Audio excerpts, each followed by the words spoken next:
Welcome in, everyone. We're back with I Was a Teenage Exocolonist by Northway Games and Finji. We have been on a wild ride, mostly seeking birthday gifts and social skills, but a wild ride all the same, where we start to navigate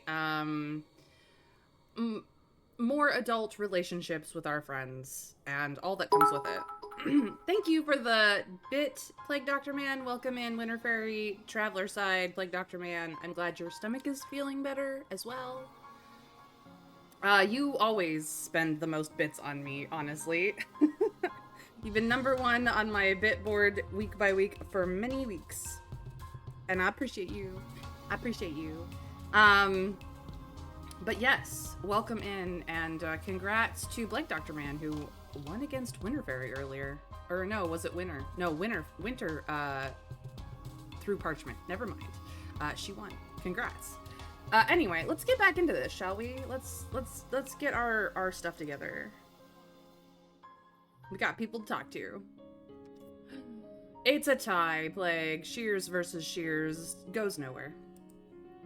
Alright, we are still in pollen season. It is early pollen, which is somebody's birthday. Not you. You're wet. You're dust. They're wet. He's dust. It's Rex's. It's Rex's birthday. Baxorexia. AKA Rex. The most adorable puppy man. Do you ever think about Tammy? Cal asks you as you both lean back against the fence and watch the shadows creep across the garden path. He takes a long pull of his canteen and sighs. I don't know. I don't want to be a downer, man, but it's so sad, you know? It's been, what, 7 years? He scrubs his hand through his hair.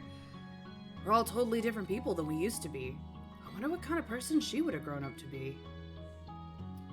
Cal. Oh my god, Cal.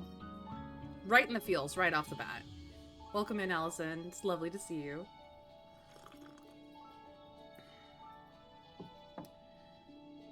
A tie is the best outcome. It's also the best outcome in tic-tac-toe, by the way.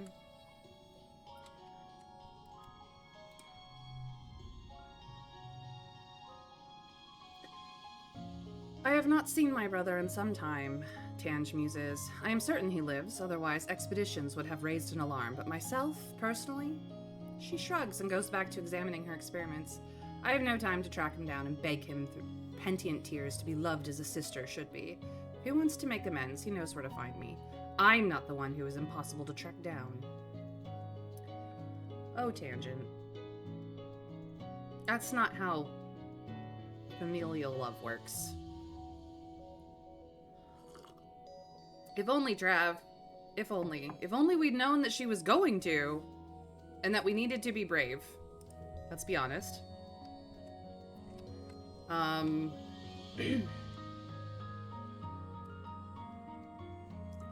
I too wish we could have saved her. Nami! Uh-oh. She's back on her crafts. Oh boy.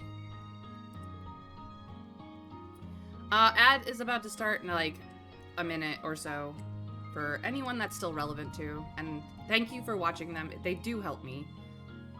To avoid them, it depends on your preferences and your options and, you know, your financial situation, of course. It is optional, however.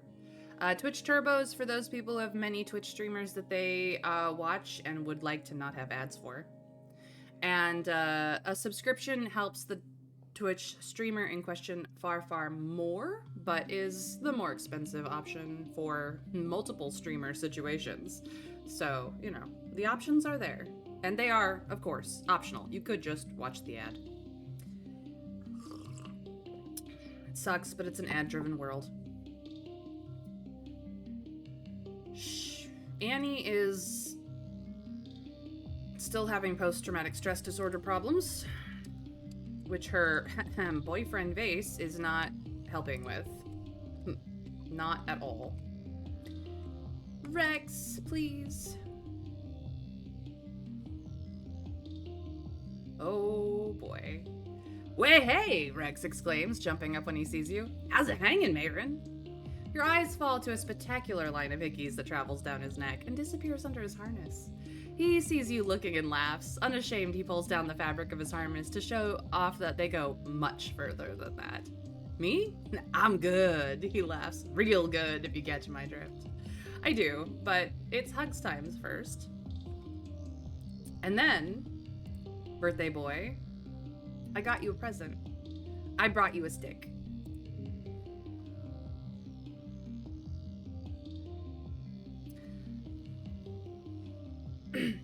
Woo! Awoo! Rex howls with happiness as he takes the mushwood from you. You remembered my birthday and brought me the perfect thing to help build my bar. Yeah, we did, man. Yeah, we did. You know. Oh, hey. And we have an event from that. What is this friendship up to now? 61? Yeah, I think we just hit a threshold. You spot Rex sitting on the second floor of an unfinished building, his feet dangling over the edge. He waves at you and gestures you to come sit next to him. Hey, Mayrin, he says, shooting you a tight smile before looking back over the rest of the colony. From here, you can see the garrison soldiers marching around in formation, with Vase at the head. Rex watches them with an uneasy expression. So, do we tease him? I go, what is it, boy? Did Nami fall down the well? Which is very much a reference to a particularly famous sheepdog. Or do we make a pun out of it and say, why the hangdog expression? Indeed, Trav. Lassie. Everyone knows Lassie. Nami fell down the well. I mean, this one's likely to make him laugh. This one, I don't know if it'll make him laugh, actually. They might both make him laugh. I'm just trying to cheer him up, you know?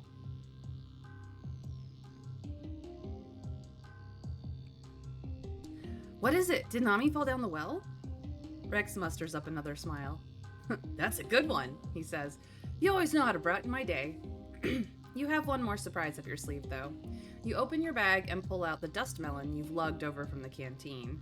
Rex brightens and makes grabby motions with his hands. Yes! He exclaims. My hero! Rex tears into the soft rind of the melon with his fingers and splits it between the two of you. You sit together and watch Vase bark orders at the other young soldiers. What a bunch of mindless drones. Because we're never going to ask this question. Like, are you kidding me? No. He does not want to be anything like them. We already know this. Not all of them, Rex says. Some of them are pretty nice, but everyone on the Helio listens to Vase, you know? He doesn't even like me. So that means I've always been an outsider, whether I wanted it or not. They're friendly to me, I guess, but it's not the same as having friends. Not like you or Nami. Yeah, we are definitely friend-zoned now. Dang. It's fine, though, he says, shrugging dismissively. You don't have to like someone to hook up with them. I kind of like being the one everyone comes to if they just want to have a good time. So, what's the deal with you and Vase? Like, neither of you are telling me this.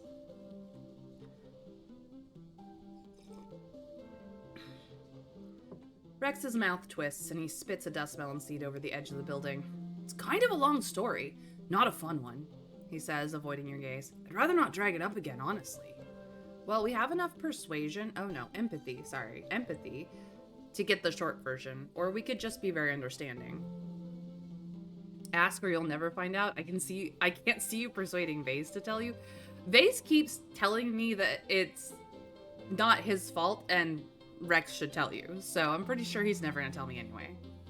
He's perfect. Wait, that's a cat pun. Wrong animal. Look, cats and dogs living together in perfect harmony is actually a thing that happens. The Ghostbusters may not agree, but it does happen. Give me the short version? Rex frowns as he scratches his nose, still looking out at the assembled garrison soldiers. The short version is that Vase isn't really the hero he tells everyone he is, he says softly. He's just a bully. Everyone acts like they like him, but they're afraid of what he'll do if they step out of line. That's the impression I get, too. It's not the job done. No. He could be less of a bully and still get the job done. He's just being an ass. Rex nods with slow acceptance of someone who's long made peace with their situation. Yeah, it sucks, he agrees. It's just... Vase wasn't always like this, Rex said. He used to be kind of like me, a small weird kid with a chip on his shoulder, who just really wanted people to respect him. He runs his fingertips through thoughtfully over his left forearm, where a gnarled scar winds over the bone. This might actually be the scar. I mean, it looks like piercings, but it could be, like, a weird scar. Well, he got it, Rex continues. He looks like he might say more, but goes quiet for a few long seconds instead. I wish it was different, he says eventually. I wish he was different. We could have been friends, maybe. The garrison soldiers break from formation, and you watch Annie approach Vase. He sweeps her up in his arms and swings her around. You can hear her delighted laughter from here. Rex watches with a frown. Annie and I don't know each other very well, he says. Probably because Vase is telling her all kind of lies about me. But I'm a little scared for her, you know? She doesn't know what he's capable of. I am scared for her too. Like, so scared for her. Rex straightens up and puts on a happier face.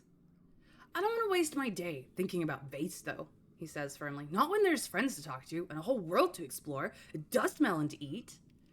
He spits off another segment of dust melon and eats it with gusto, laughing as the juices dribble onto his mostly bare chest. And baths I have.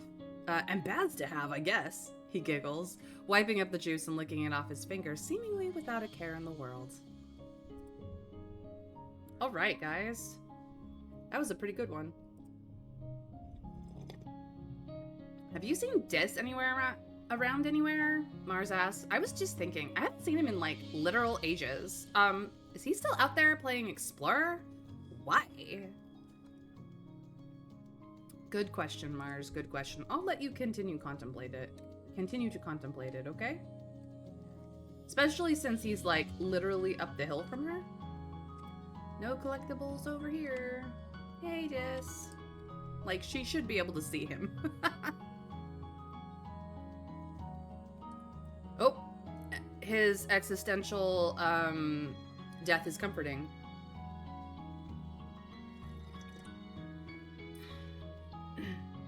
Death is comforting. 61, we got pretty good friendship with him considering we started really late. Is there a collectible out here? No, there is not. Well, we've taken care of the early pollen birthday, so it is time to go back to chasing our social skills. Empathy and creativity are well on their way, so it's time to help in the kitchens once more.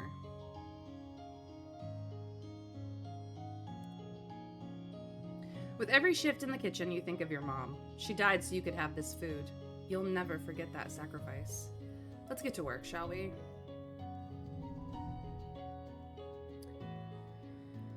Okay. Cards with gems are wild today. This has the highest value. It gets +6, but it will not because we've got other things going on. We've got lots of 5s.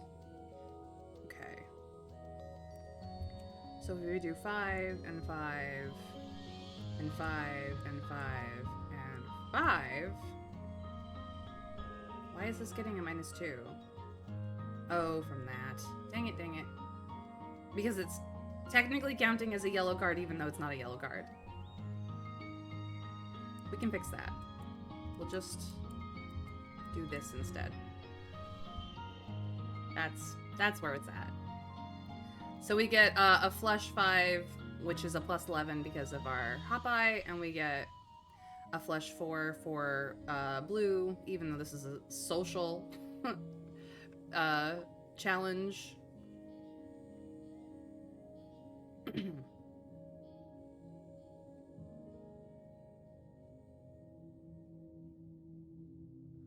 We win. Extra creativity and a couple of empathy, so we now finally have that perk, the empathy perk. It is now mid-pollen. New perk, who dis? Pay to remove cards in the quarters spa, so we can now finally really rework our deck if we need to. And it will probably cost all of our kudos depending on pricing. But creativity is almost to the point where we can also...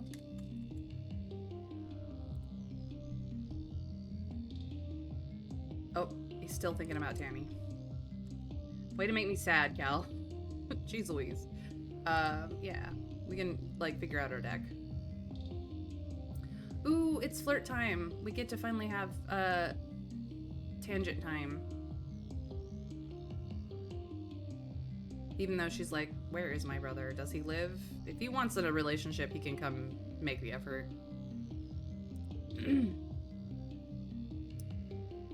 So we are going to hang out in the lab, as usual. While she works on her experiment, we just hang out and de-stress, and it's really nice to spend time with Tange.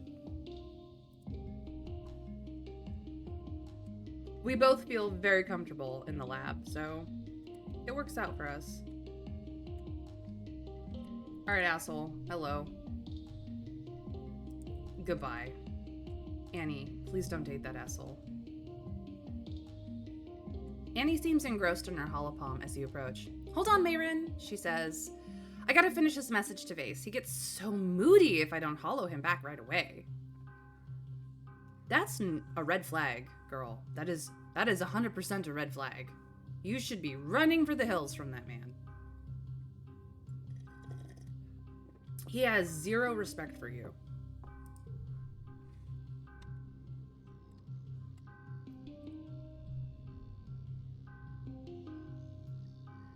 Nami is lying wrong on a bench with legs over the back and her head almost touching the ground. They wave when they see you and gesture to turn off their hairspeak.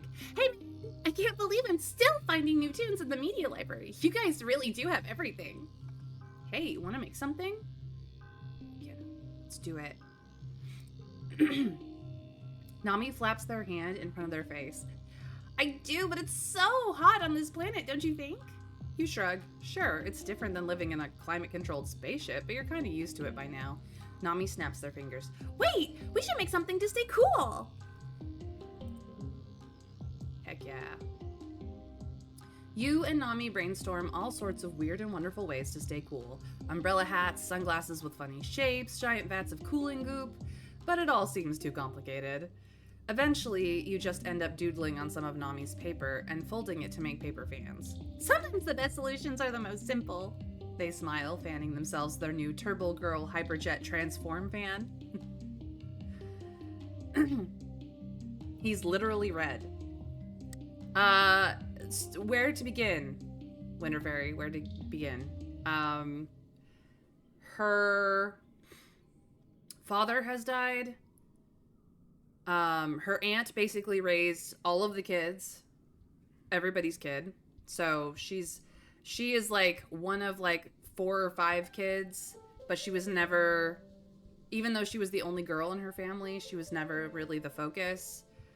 Which isn't bad. Like, Aunt Anne is amazing, but she also is very like everywhere, you know? Her older brother that she looked up to died at a point in her life where she thought he was invincible, and she took that death very much harder than her father, who died a lot earlier, because she was much younger then. And all it did was motivate her to be the best soldier that she can be, and unfortunately, Vase, being essentially the most senior of the Helio soldiers, appeals greatly to her. She has trauma from being on the front lines every glow season since she was old enough to do so. And it's trauma that it's not being addressed. Yeah, the people who saved her had a prominent figurehead being base. So, considering that she feels from her perspective, considering that we were in a famine and all dying of hunger when the Helios arrived, when the Heliopods arrived, she feels like they're saviors and that their more militaristic ways are more appealing because of the things that she has seen and been through and the post-traumatic stress disorder that is not being addressed. So she has essentially trauma bonded to Vase. And he is moody and abusive for his own complicated reasons, both of him being, already part of a destructive cycle from his family, as well as his augment, whatever it actually is. I don't know it, so, there they are. But, even Rex says that he wasn't always like this. That he changed. Now, I don't think that this is the pre-augment, post-augment change, because we got our augments, our original augment very, very early on. I believe this is more of a, he became old enough to start to understand, or to start to be heavily influenced and affected by the way his family treated him, and therefore he became part of that cycle. Yeah, it's different and very restrictive, but at least we're safe, right? Yeah, exactly.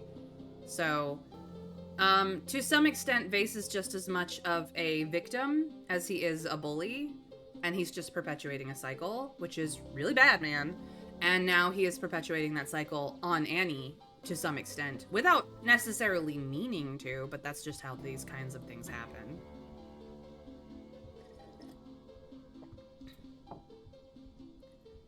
I mean, Trav, that you are absolutely correct. Maybe because we didn't build up combat and athletics and befriend Annie enough for her to decide that we were her one and only.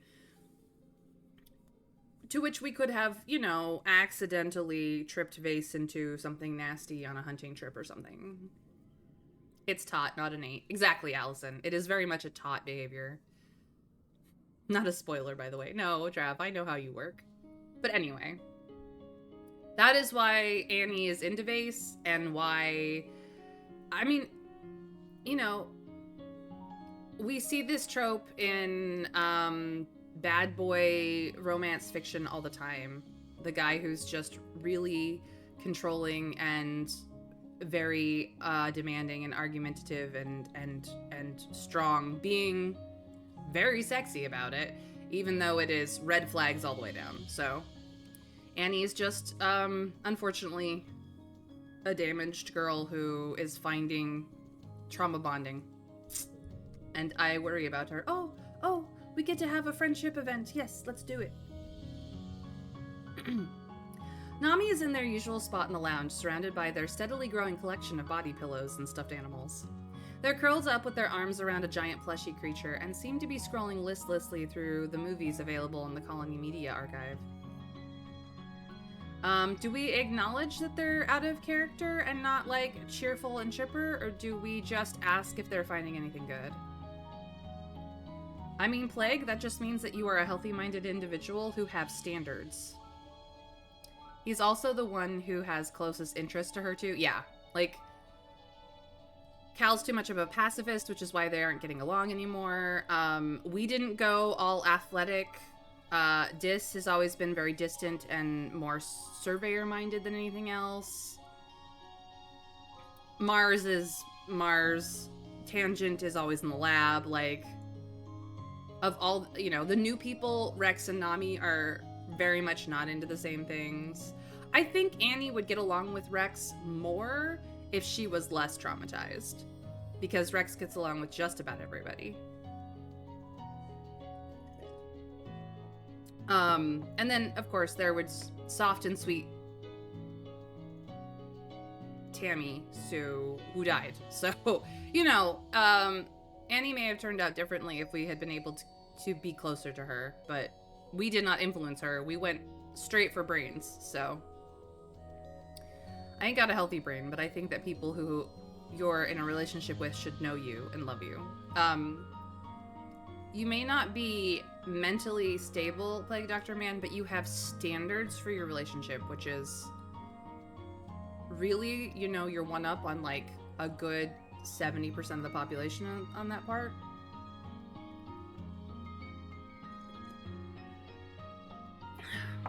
Smart people are the minority, unfortunately. You okay? No. Nami pouts. I've been betrayed. I finished all the maid stalker areas and it ended on a cliffhanger. They tip over under their side, clutching their plushie to their chest in anguish. Ugh, those are the worst. We all have that one anime. For me, it's Outlaw Star. It should have had 2 seasons. It only had 1. And the reasoning why it only had 1 are stupid. I know, I looked it up. Looks like we aren't too far from the first combat perk. We could maybe chase that after we get the creativity one, or just max out persuasion and beat Lum at politics. Yeah. We're at 20 in combat, and I think you need 40 or something. I don't know. We'll think about it.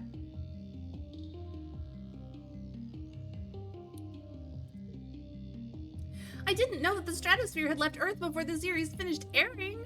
Nami whines. You have every episode except for the 2-part season finale. They bury their face against the plushie. Now I'll never know how it ends. They sniffle. It's not fair that we'll never have any new shows to watch. Okay. So, empathy says, this isn't about the show, is it? Creativity says, we can totally write our own ending. Or we could be kind of a, sounds rough, or, you know, they're just hollow shows, which is a Mars answer. This is a Mars answer. Although Mars might actually be just as angry.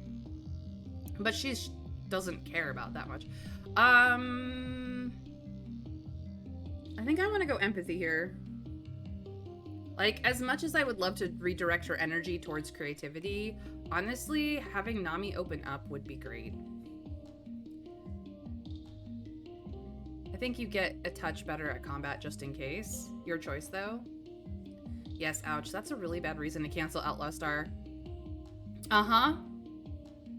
I do think that hitting the perk might be good. Perks can be very helpful. Yeah, no, I am absolutely all for getting the combat perk after we finish off creativity. I'm just saying, like, it's not as close as it looks because most of that area is purple, not red. This does mean that, like, toughness ends up being our lowest stat overall, which is interesting. But yes, Outlaw Star was amazing. I mean, it was made in the late 80s to 90s. I believe it's actually maybe mid 90s. I forget. Anyways, doesn't matter. My timeline in that area, the time is wonky as it is. For reasons. And so, but like, the show is absolutely amazing. So if you can ever catch it on Crunchyroll, I absolutely recommend. But then again, I'm only an old school anime girly, so I don't watch any of this new shit. Like, the newest show that I've watched is Violet Evergarden. Bring a Kleenex box for that one. 1998. Okay, late 90s. Got it. My time sense in that area is wonky.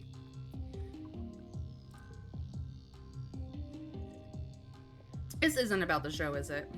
Nami wipes their eyes and heaves a big sigh. Yeah, they say, not meeting your eye. I guess that's kind of true. It just reminds me that, They pick at a thread of their plushie. You know, they continue quietly, that, everything ends, and sometimes it's a lot sooner than you expected. When I got here, I remember looking at your huge media library and thinking, wow, galactic, I'm never gonna run out of things to watch. It felt like The whole world was still ahead of me, ready to be discovered. A new planet, a new people, a new life. Nami digs their fingers into their plushie. Now it feels like everything's just on fire all the time, and everyone's always on my case about how I need to grow up.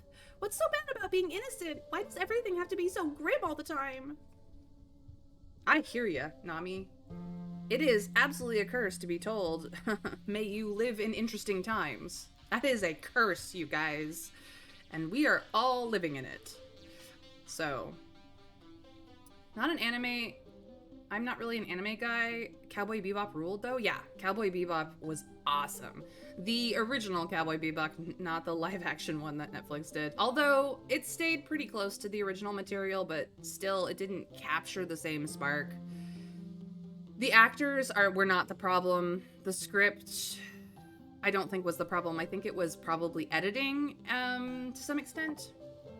Not entirely. I can't, like, put my finger on why it just didn't hit correctly or hit the right vibe. It just didn't. But, like, the acting in it was phenomenal, so. They really did pull off the attitude, even if it wasn't just the same. Yes, well, because as everyone knows, the 90s were only a decade and a half ago. Trav, I swear, my brain thinks that every day. Like, the 90s were just yesterday, you know? It's wild. Also, why make a live action of such a perfect anime? I don't know, Plague. But if you liked Cowboy Bebop, Outlaw Star would definitely be up your alley. It's not quite the same vibe, but I think you'd like it too. Again, you're going to hit the season finale and be very disappointed that that is the end of all of it, but I highly recommend. It's not my number one anime, but you know, it ended for the money. Yeah, they just, it did well. It just, they never got back around to it. It's so dumb. It's so dumb. All right. They wipe their eyes again angrily. And I don't get any more episodes of this stupid show I like. It's not fair. Sometimes the truth is hard to accept, or I get that. It's hard. Okay. Both statements are true. One of them is more empathetic than the other. I'm gonna go with I get that. It's hard, because at the very least, if she doesn't feel alone in this, then maybe, just maybe, she'll be able to process through this. This is my reasoning for this choice. It's probably the wrong choice. But, like, I don't like people feeling alone in their feels. Because feelings are intense.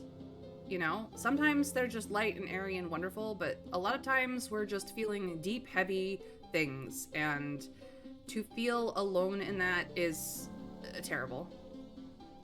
I never experienced the 90s. I'm a young boy. Yeah, well, you are in college right now, and I've essentially, like, aged my, you know, outed how old I am because I like old school anime from 80s and 90s.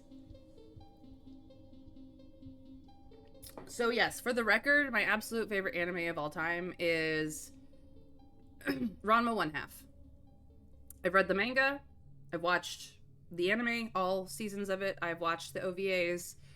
I think I've missed a couple of the later OVAs just because I didn't have access to them anymore. But yeah, I've consumed much Ranma and fanfiction of Ranma 1/2, and it's my all-time favorite. And it is my absolute belief that in Ranma 1/2 there's something for everybody. Now, introducing people to Ranma 1/2, different thing entirely. Depends on what they're into, which episode I would introduce them to. Because the very beginning, it's a little rocky. If you've ever seen it, you know what I mean. But they are remaking it over on Netflix. They've done a full season of it, and it's actually really good. It captures the spirit of the original Ranma without diluting, you know, while editing out some of the stuff that makes the original feel slow and kind of grindy. because it was a product of its era. So if you're interested, I would recommend you start with the Netflix season that they have out. They're making more, I promise, but animation takes time. So I look forward to the next season. Being alone makes everything seem way more intense and devastating. I would know I've been alone for a long time until recently. Exactly, Plague. So now you're here in my Twitch chat where you are not alone ever. So feel free to feel your feels here because we got you, man.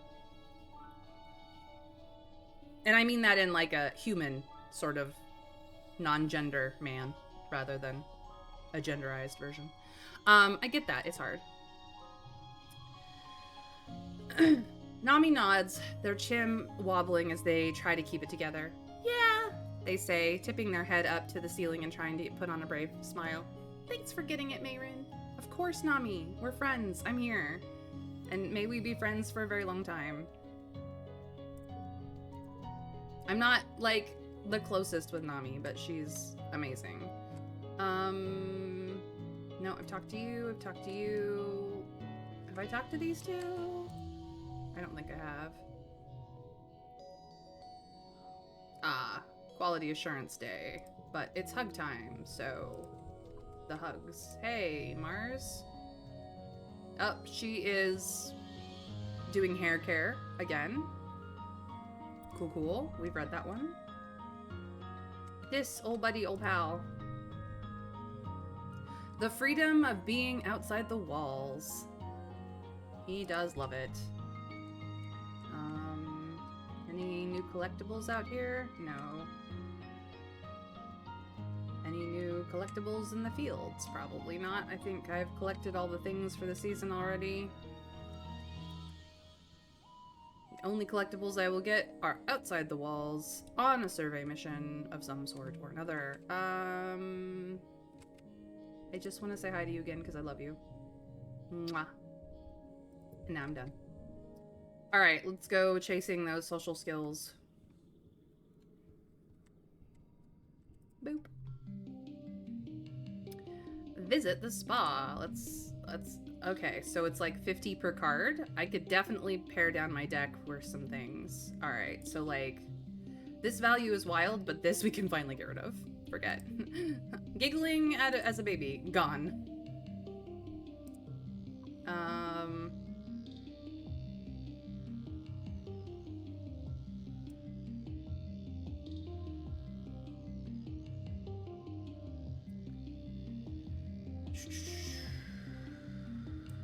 This too, I think, also needs to go. This one's unchangeable, which could be is useful in a few particular situations. This one, its value is whatever it needs to be, so I don't care. Actually, no. Boring needs to go away because I'm never going to want just cards that only do 1 or 2 at most. This one goes up, this one goes up, this one goes up, and then this is a gem card. 4s and 5s are still very useful, and this one I like for the minus stress, and it's a gem card, so it gets affected by that stuff. So this one goes goodbye. And this one goes goodbye. Alright, that's helpful. This one is not really a 1. This one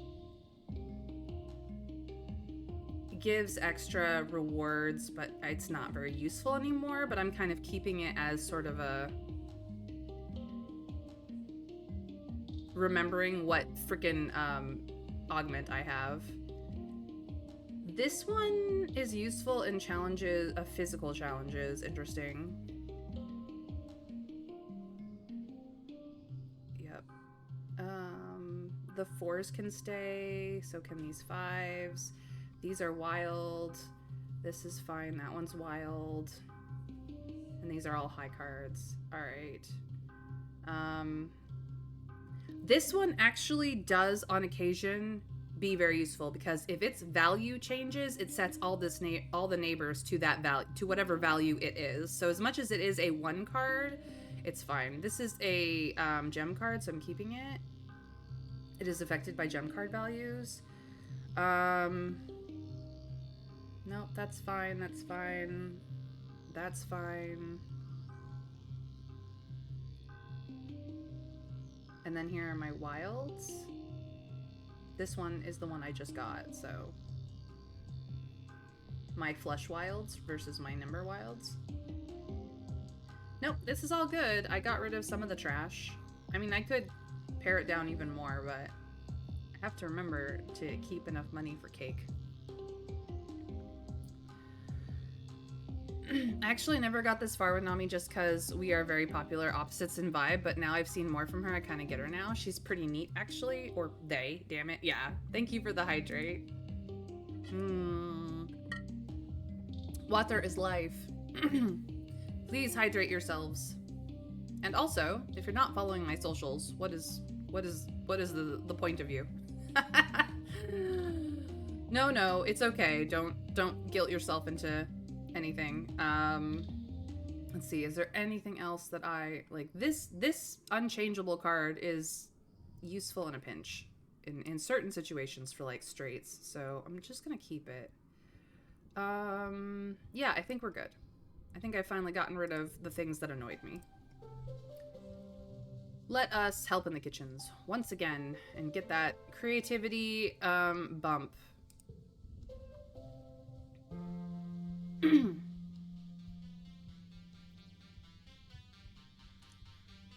Plague, don't be mean. No bullying in my chat. I know you mean it lovingly with all your heart, but still, no bullying in my chat, please. And yes, I am a hypocrite. I understand that. But it's my chat. It's my Twitch channel. And I mean it lovingly as well. You're about to leave when Aunt Anne calls you over. She's covered from hips to shoulder in taro flour, mixing bread dough to proof overnight and bake tomorrow morning before the breakfast service. Mayrin, I have a favor to ask of you, she says, dusting off her hands. There's a spice I was meaning to ask the foragers to bring back for me from the Valley of Vertigo, but Utopia is moving them somewhere else next week. They brought back some once, and it has such an intriguing flavor. She looks eager, but it's rare. Would you mind looking for more the next time you're out foraging? Of course, Auntie. How is this even I'm pretty busy? No, of course. I go out there and I go looking. It's fine. That's much better, Plague. That's much better. Free will and all that. We have to remember free will. Besides, it is proven that if you are mean about it, it's less likely to happen. Like, it would be a better idea to be like, you should never follow her socials because, you know, that would mean that you're a nice person and you wouldn't want her to think that. Like, it would be better to challenge them not to and then see them do it just to spite you. Like, that one works better. I'm not even joking. She beams and pinches your cheek. That's my brave little girl, she coos. Thank you. From what I hear, if you look for a large flower with yellow petals, the spice comes from the reddish-purple stamens inside. You know what a stamen is, right? The long, thin part? You take note of it in your hollow palm. And it's time to get to work. Cooking. Ooh, Trivia Champion is locked. Nice. Okay, so what if we do this?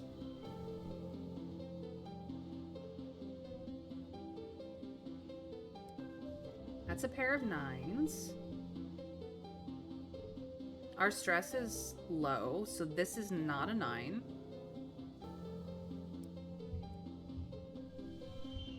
That's already a super goal. And that's a pair of 5s.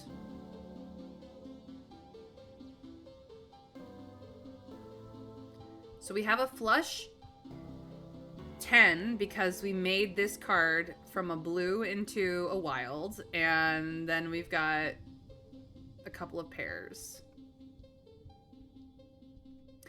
Now, if our stress was high enough, then we would have a trip 9s and 2 5s, but it's fine.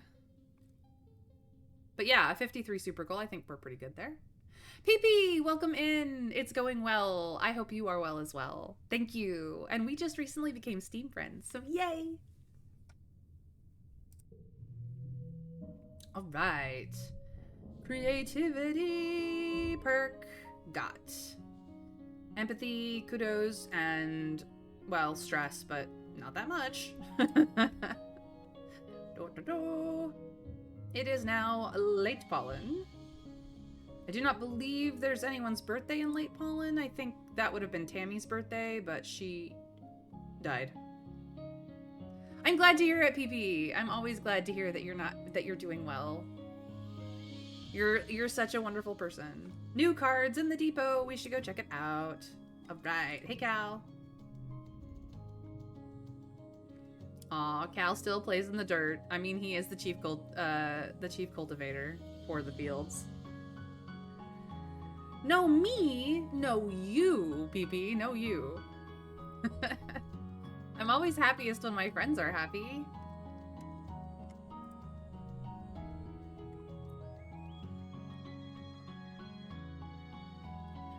Tangent doesn't notice you approach, absorbed in staring at her hand. She flexes it a few times and touches her thumb to each fingertip. When she notices you, she looks surprised for a moment before her expression smooths over again. The body is a remarkable machine, she says. So weak as a child, then so strong in its prime, then ravaged by its own imperfect biology until it literally crumbles around us. And yet somehow, we made it to the stars, and then here. She closes her fist. Imagine what we could do if not burdened by our physical forms. She's still trying to become Congruence 2.0. Silly dirt boy always distinguished around in the dirt. How did autocorrect dirt to distinguished? Twitch, how did you get here? I know. Autocorrect. It's a meanie. Alright. We're gonna go this way over to Nami. Oh, she's back on her crafting binge. Annie.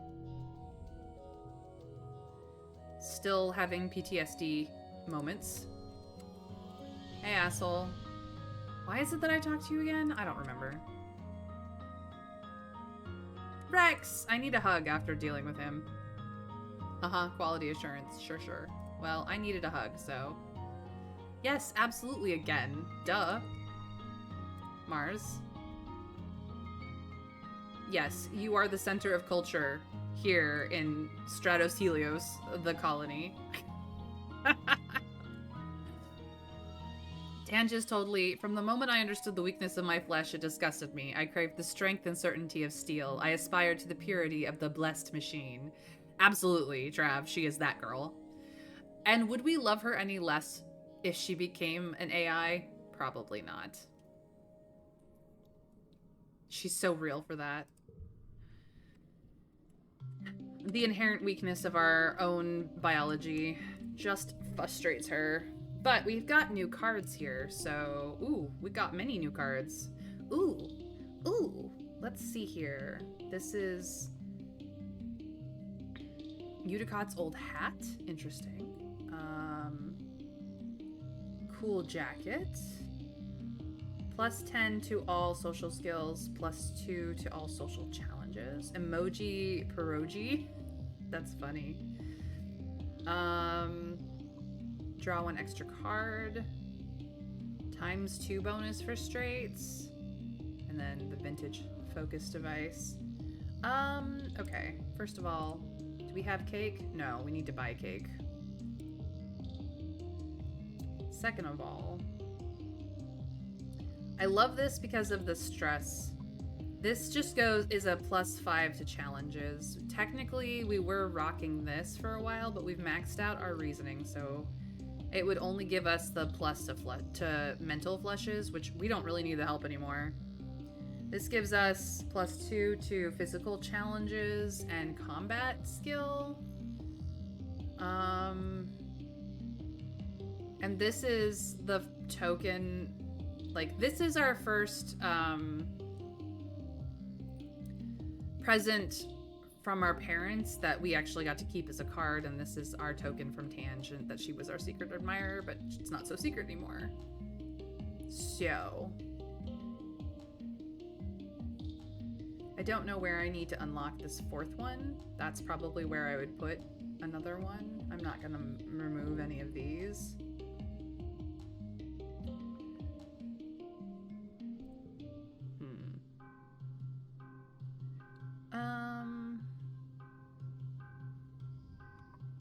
This one is intriguing me. I actually do need cake.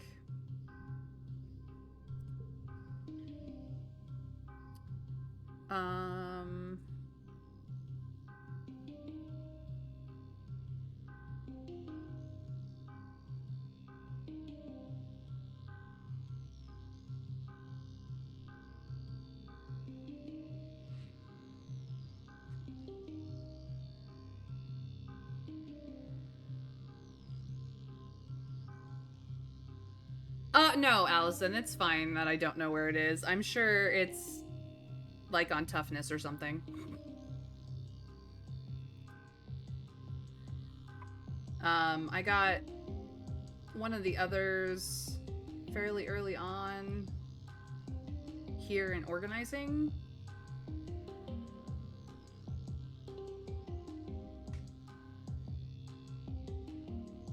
And then at the top of engineering. So, I have a feeling it's somewhere in the toughness track, in the physical track. I could be wrong. It could be in creativity.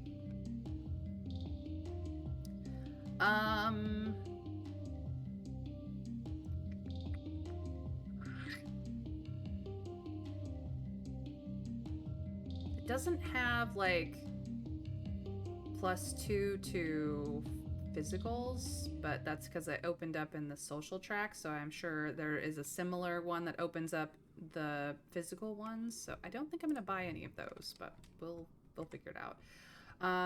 So we have those, so I guess we're switching tracks to combat. We could do combat out here. I believe this is the one that's the most finicky to click on. I believe Hunt in the Swamps has combat, but it does focus more on animals than combat, so...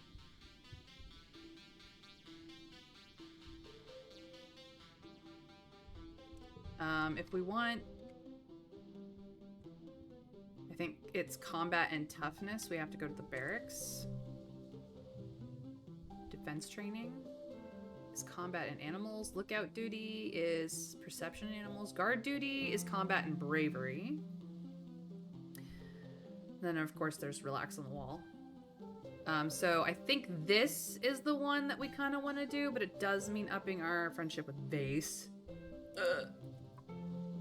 Yikes. Who is still the lowest. We got up to 31 with her. 24.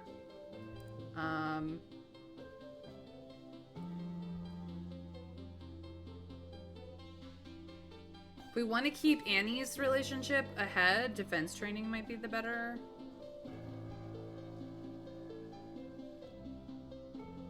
It won't. Like, this is more combat, though.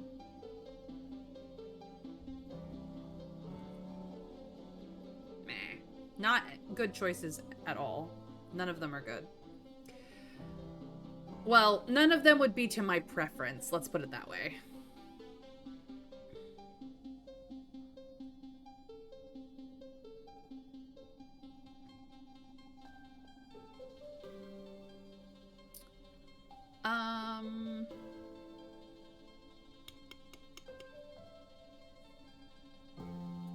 Yes, but going to the swamps, I was just there. It's a hunting party, so if we hunt in the swamps, we still get friendship with Vase, is the problem. And it will focus on animals over combat. So the combat will always be +2. Animals will get the bigger bump here, is the problem. Whereas, if I go to the barracks, I can focus on combat. It's whether I want to do a lower, easier combat challenge where I get less of the skill, but I get friendship with Annie and Vase, or if I do guard duty, which is more of the combat skill, but only friendship with Vase. I'm just saying. Like, I've got 3 options here that are all good. These 2 will prioritize getting the extra skill bump in combat versus the extra skill bump in animals. And since you guys are like, hey, the combat perk is close, let's focus on that, like, the most efficient way to do that is guard duty, but then we become better friends with base, which is where I'm like, boo. Boo. Yikes. Now, if I'm willing to take less of an initial amount of combat to maximize by super skilling it or super winning it, I can get friendship with Annie and Vase, which means we become closer to Annie. I love this conundrum loop. You're welcome. I get stuck, but like Annie's already got the higher friendship between her and Vase. He's at 16, she's at 24, so we could keep her friendship higher than his if I go the less efficient route. Oops. In defense training. So that's really what I'm warbling on. Having mental arguments with myself over. Do I just bite the bullet and efficiently get combat up for that perk, or do I do the less efficient route and up my friendship with Annie some more so that maybe, just maybe, I can convince her that the boy's bad? Fuck it. I like Annie. There are so many people training in self-defense today that you have to break out into stations. What do you want to work on today? Virtua Space helmet training, capoeira, or smash things with your fists? I would like to get Dancy Dancy, thank you. Capoeira is a South American martial arts that, if you've ever seen it, looks like people are dancing. And that is on purpose. Because, fun fact, here's some historical context for it. Capoeira was a type of martial arts where it was practiced by rebels in South America who were fighting against the people in charge. I don't remember if they were like warlords or drug lords or just the government or whatever, but they had to pretend that they were just doing dancing while they got ready for combat. And I mean, it is now a known form of martial arts, but if you ever watch people use it, it's absolutely gorgeous. So fluid in a way that you would not expect. To be so damaging, because as much as it's not the most dangerous martial art you could ever learn in the world, it is very, very interesting, and it is badass, by the way. Annie's been studying videos of other martial arts and wants to learn some sweet dance moves to show off in class. She needs a partner, and you jump at the chance. Rhett watches you both, a skeptical look on his face. What does this have to do with self-defense, he says. The point of all this isn't to have fun, it's to learn how to not die. Whatever. You're too busy learning how to do sick handspin to pay attention. He rolls his eyes and stalks away, muttering about how you're wasting your time. You feel more in control of your body, though, which is undoubtedly going to help you in an actual fight. And that is the point. Body control. Let's get to work. Okay, stress is too low for this to be a 9, but that's fine.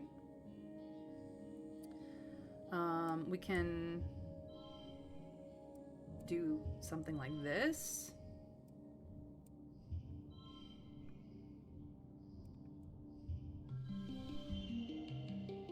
I mean, that's just an easy super goal. We can't do 3/8 because this is locked. And we don't have 4 gem cards, so this can't become an 8. Unless we're willing to give up a log. I'm not gonna do that. It's fine. Let's just win. It's all good. So yeah, we could bump this up to a 5 if we used the other kind of combat, but I feel like the friendship with Annie is worth it. Late pollen turns into early dust, which is somebody's birthday. Nope, it's not. It's Mars's? Nope, she's wet. No, she's mid. Oh, no, it's Annie's birthday today. Hey, asshole. Yeah, bite me. Wait, he would. Annie. Girl.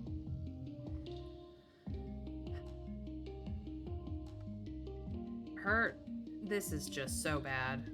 Staring in the middle distance, snapping to attention when somebody actually gets close enough, like, it's so not good. Here, I got something for you that I know you will like. Cool, thanks!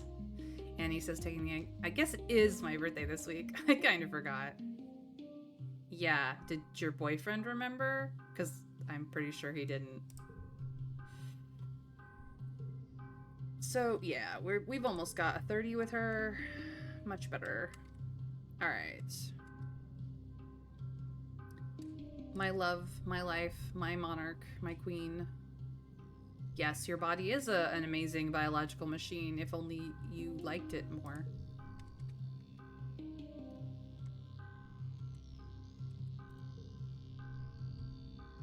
Utopia is so cool, Nami says, twirling their pencil between their fingers. She's just out there in the wilderness doing cool explorer-y stuff.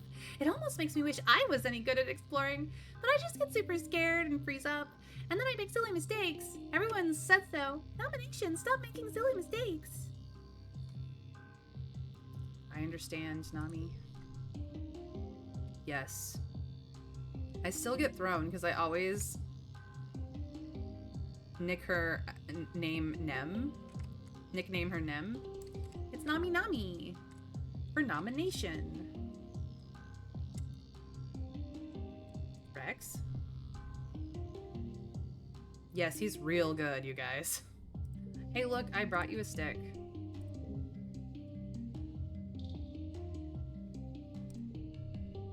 Also, it's hug time. Where are my hugs? Thank you, Rex. So that puts us at 65 with him. Nice. Done. Mars. Leisure it up, girl. Generate that culture. If you can even call it that. Cam! Or Cal! Why did I call him Cam? What the fuck? He's doing yoga again, you guys. Oh boy. Most do, as far as I know. Yeah, they it's not Nami Nami, it's Nem. Oh, hello. You were hiding. Have found log. Log has been found. 'Twas hiding. Naughty log. Flower! Yep, we are a part of this planet. Humans destroyed Earth, and now we're here. It's not right for us to hijack it, but that's what we're trying to do. It's kind of bullshit. Well, off to combat training.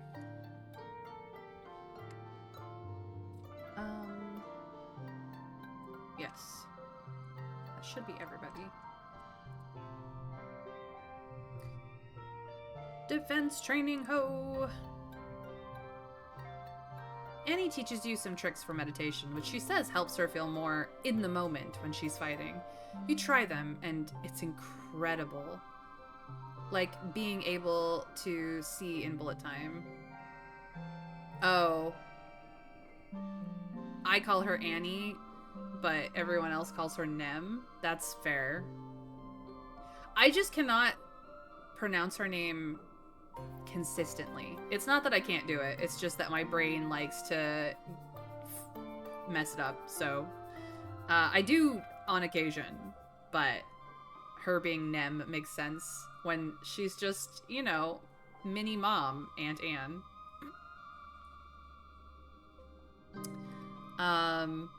You try them and it's incredible, like being able to see in bullet time. She must have learned meditation from Cal a long time ago. He would be so happy to know that she still practices it. Too bad they really rarely talk anymore. Yeah. Okay, this is locked in an interesting spot.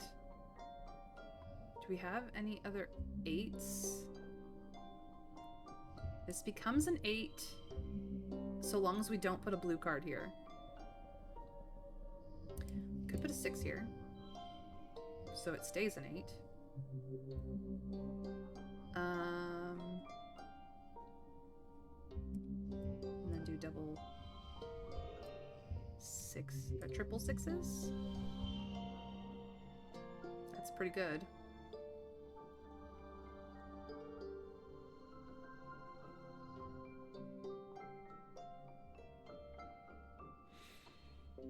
Because it won't stay an 8 if I put a blue card here. That is the only thing. So instead we get trip 6s.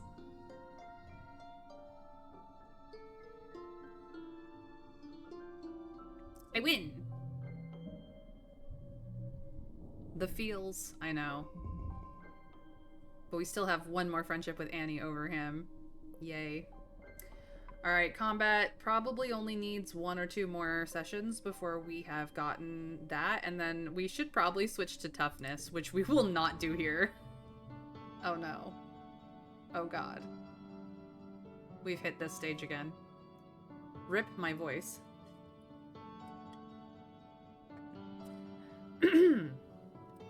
This year, Governor Lum's ascension to the Vertimilia stage is heralded by an entire military band, their instruments shiny and nano-printed new.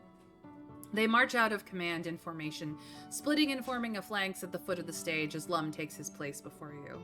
Spotlights turn on with a heavy ka-chunk noises, illuminating Lum in a halo of floating dust particles. He spreads his arms wide. "Hello, Vertumna," his voice booms over the speakers. "Are we winning or what?"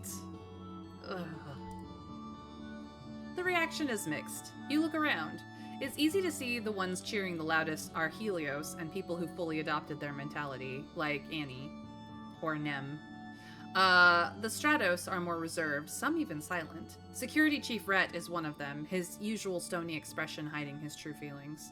Regardless, there's enough cheering that Lum has to wait for it to die down before he continues. Same, Trav. "We're killing it out there, people," he exclaims. "Every day we claw a little more territory from the savage aliens of this planet." A potato pod arcs through the air and lands with a broken splort at Lum's feet, splattering him with juice. You don't see who threw it, but the faction from Geoponics looking restless. They begin to jeer and stomp their feet. Lum continues on, raising his fist. "Those Xenos attacked us first, and now they're learning don't mess with humankind." The crowd is now evenly split between cheering and booing. The Stratos are agitated, and you hear calls for things to return how they were, and how Lum and his soldiers are killing the planet. Even the council lined up before the stage and facing the crowd looks conflicted. Yes, Cal has friends. He's very easy to get along with. "That ain't how it is! That ain't how it is!" Utopia turns and hollers up at Lum. "You don't even know what it's like out there. You just send folks out to die for your stupid war." Well, it's a good thing that Utopia is on our side. Utopia hops on stage and routs her own hearspeak through the speakers. "He's lying," she yells bitterly. "This year, we lost 2 surveyors in the swamps, Sorrel and Quinny. They'd be alive today if Lum hadn't sent them out to clear out a manticore den for no good reason." She jams her finger against the governor's chest. "The only threat to our colony here is you." Lum's smile doesn't change, but his eyes go cold. He snatches Utopia's hand and calmly, slowly, crushes her hollow palm crystal with his thumb. You can hear the crunch of the bones of her hand before her feed cuts out. Utopia yelps as her knees buckle with the pain, her bravado gone. She holds her broken hand to her chest and is too shocked to resist when Lum shoves her off stage. Ow? Like, I'm pretty sure they can fix that, but ow? Ow.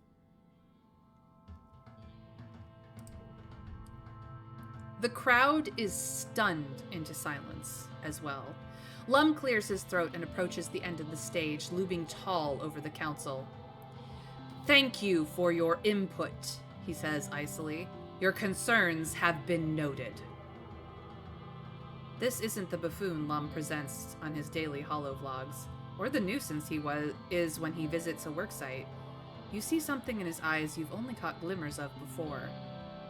Hatred. You Stratos are lucky we didn't crush you under our boots and take your colony by force, he sneers. Before we got here, this colony was doomed. You're only alive because I was merciful.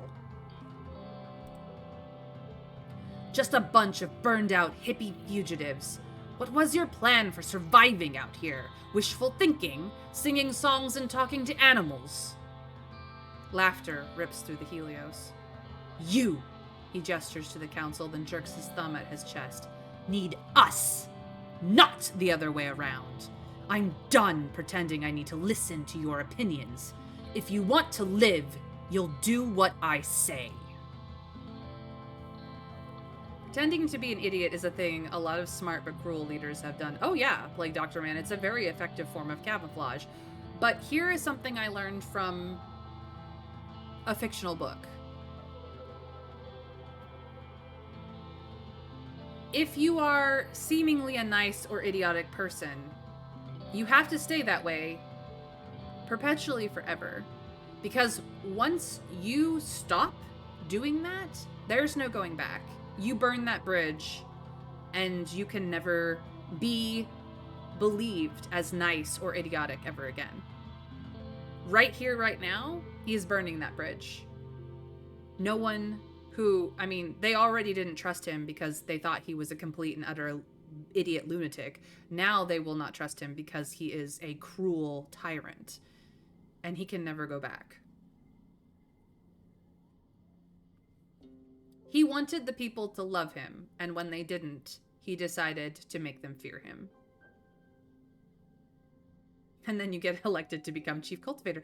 Exactly, Allison. Exactly. For the likes of Wen Rohan, Jin Guashan, and Jin Guanyao, you fail upwards, not down. The only man who didn't want it ended up with it anyway. Poor Han Guanjun. He did it for the goodness of his husband, not for any other reason.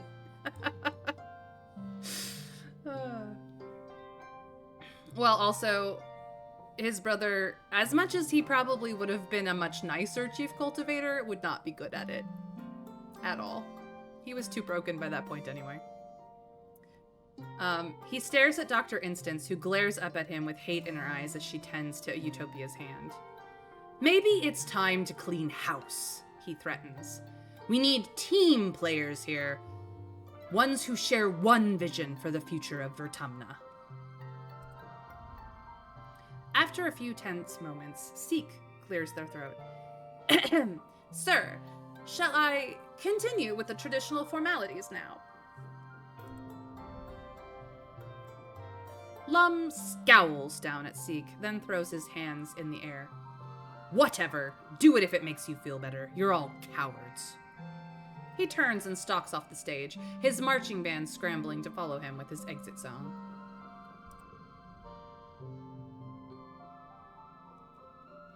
As promised, there are no contests this year, but there's plenty of food and alcohol. As the sun begins to set, the Helios, including Vase and Annie, or Nem, head straight for it and look ready to party into the night. The other teens seem a little less at ease. Dis, quite predictably, has already left. So, do we party with the Helios? That's a hell no. Do we hang out with the Stratos, where Tanj is, our lovely, lovely girlfriend? Or do we go find Dis, because no one should be alone after all that bullshit? Give me your thoughts, peeps. Who do I hang with? As a reminder, this is where I stand with everybody. Lowest friendships are with M and Vase. Rex is at a 65. His bestie, Nami, is at 31. Tammy is dead. Mars is at 52, Dis is at 61, Cal is at 72, and Tangent maxed. Go find Dis. Boy needs a friend right now. You know, go find Dis. Find out if he's planning on just opening the gates next glow and letting everyone die. That's a good point. I don't think he'd do that, honestly, but still. I mean, you did make Dis option sound like the only one. I don't know. My girlfriend is hanging out with Stratos. Like, so's Cal, my childhood bestie. So's all the people I actually get along with. Like, do we go hang out with each other and make ourselves feel better about, you know, the asshole in charge showing his true face? Or do we go find Dis because that might be important? He's not fond of humanity most of the time, but after today, well... Indeed. I'm just saying that Trav has a really good point. Just saying.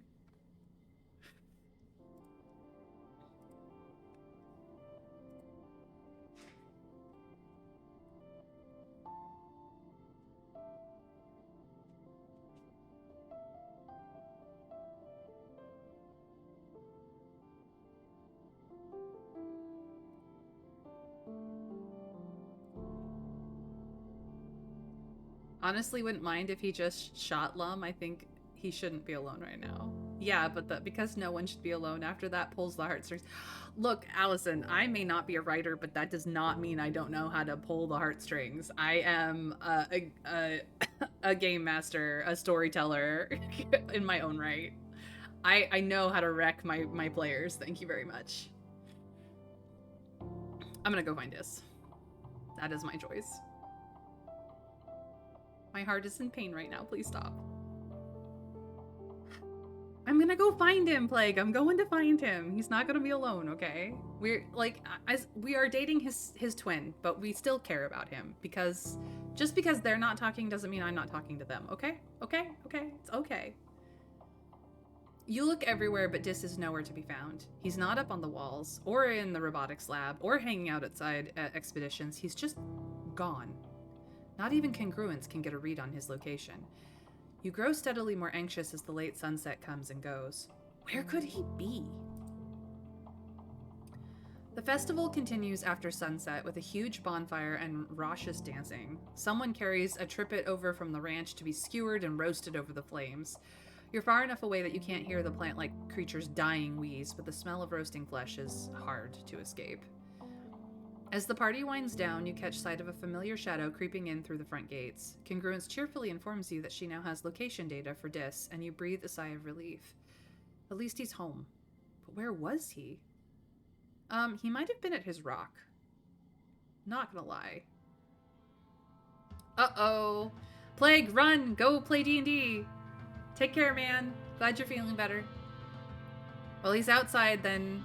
Gone native. Lost to us forever. No, not quite, Trav, but... You know. The week after Vertimiglia is one of the hottest since you landed. You're supposed to take time off for a much-needed break, but it's just so humid and awful and tempers are short. He became a witch.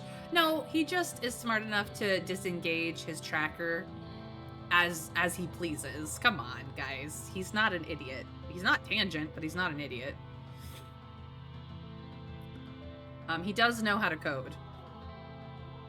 Shortly after the festival, you start seeing graffiti cropping up everywhere. It seems that a lively, if not particularly civil, conversation between the two factions is being held on the flat surfaces of the colony.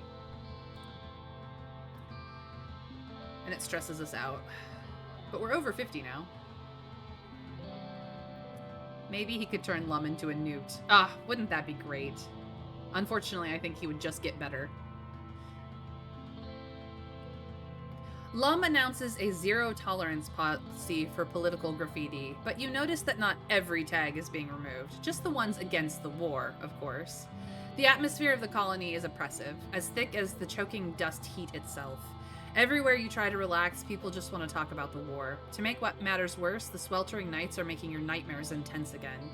You return to work feeling more stressed than before.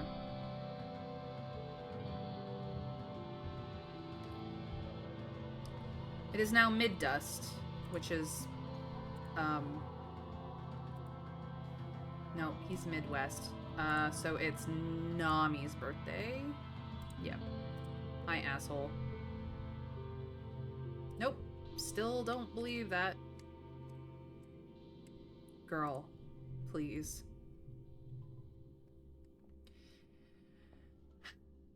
Nem is watching some of the other soldiers practicing their hand-to-hand combat. Man, she says, I hope we never actually have to do that. Seems like a bad idea. I don't have the toughness to train with you, I'm sorry. I haven't in a very long time, and it makes me sad.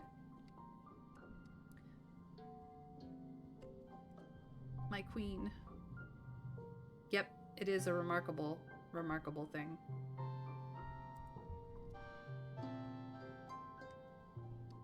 Is there anything back here lurking in the background for me to pick up? No.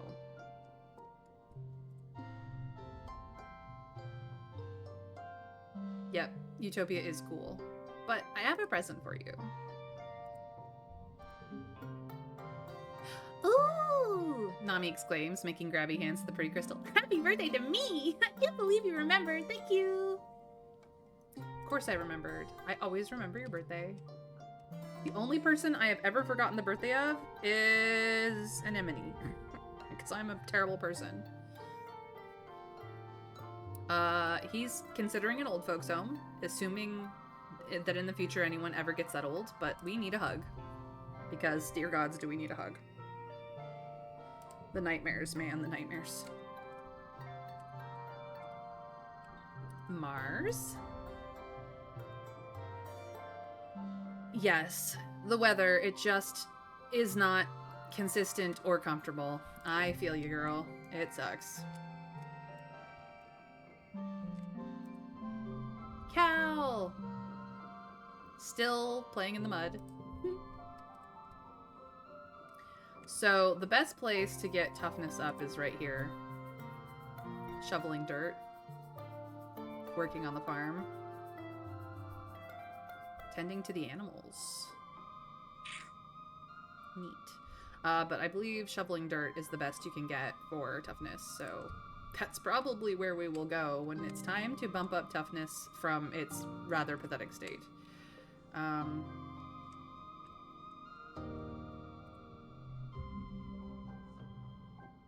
Yeah, you were out there during the festival. Wish you'd taken someone with you, you know. The, buddy system? Ever heard of it, dude?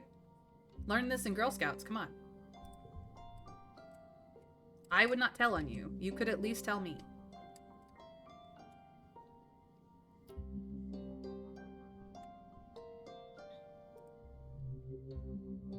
Alright.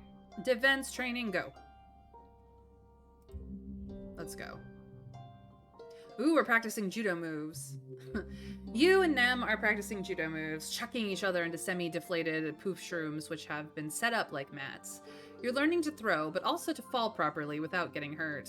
It's pretty fun. The enormous mushrooms are surprisingly springy and bounce you right back up. Do we focus on learning, do something funny, or get a little flirty with Nem? Who wants me to flirt? Who wants me to flirt? We all know I'm going to, but who wants me to? That's the question.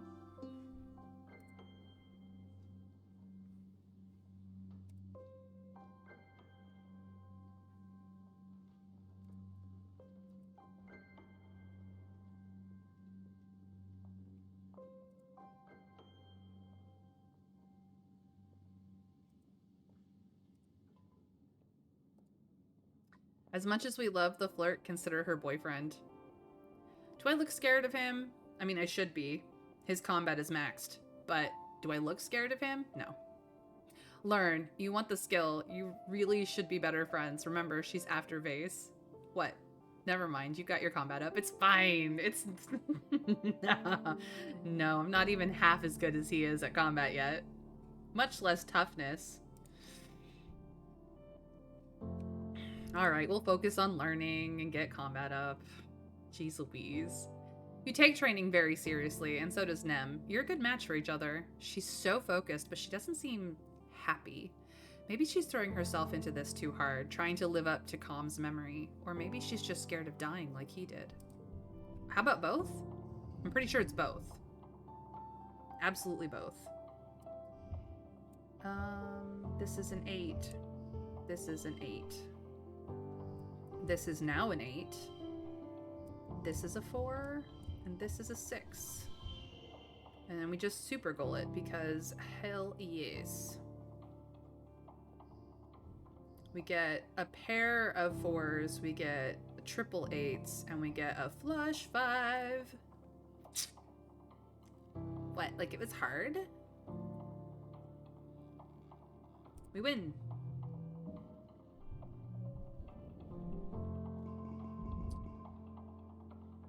We finally got the combat perk. New cards in the depot. Fantastic. I finally get the physical cards. So now we just have to do toughness. We're getting stressed. Getting a little stressed. But we can go check out the cards in the depot. Hey, jerk. I will go bother Rex. He'll lie to anyone to make himself look good. Yeah, well, you know, he does have a metal arm. He lost it doing something. Supposedly not as heroic as he'd like everyone to think. Nam yawns as you approach. Sorry, Mayron, she says, covering her mouth. Late night, early morning, you know how it is. We do. We do. Girly, get some sleep. My queen. Yeah, he is kind of impossible to track down when he wants to be.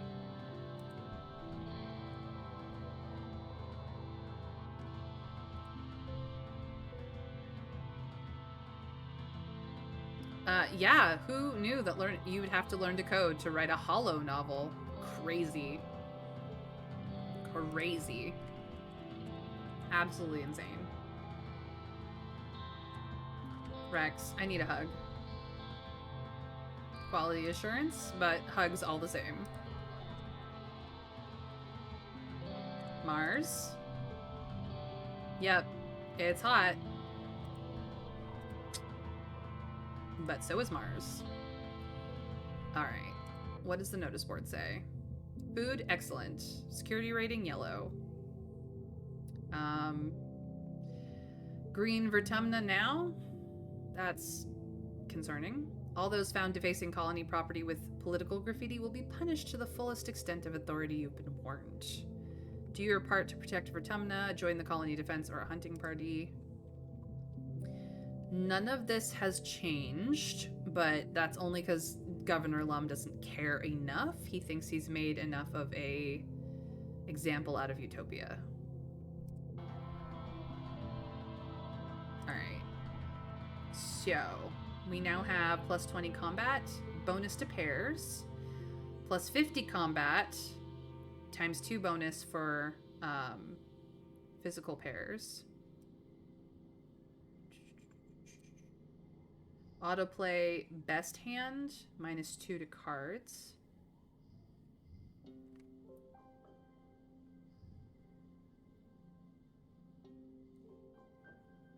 Those are all new. I can't afford this one, but I can afford this one. But what would I give up for it? The brain trainer? If I had this other slot unlocked, then it would pair well with my Hopeye, which supposedly I can upgrade if I rest at the garden, or at the gardens in Geoponics. So, plus 5 toughness, and plus 1 bonus to pairs for the sports ball, which is very cheap.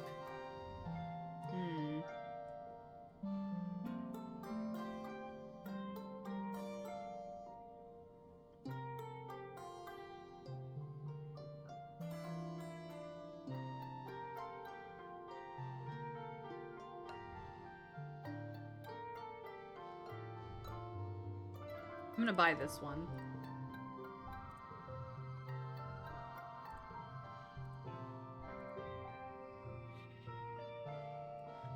We're kind of killing it there, so I might wear this for a little while. Because that's a +2 bonus to pairs. As much as I love the Sun Medallion, it's fine. Alright, cool. We'll do that. And then let's go to Geoponics and shovel some dirt.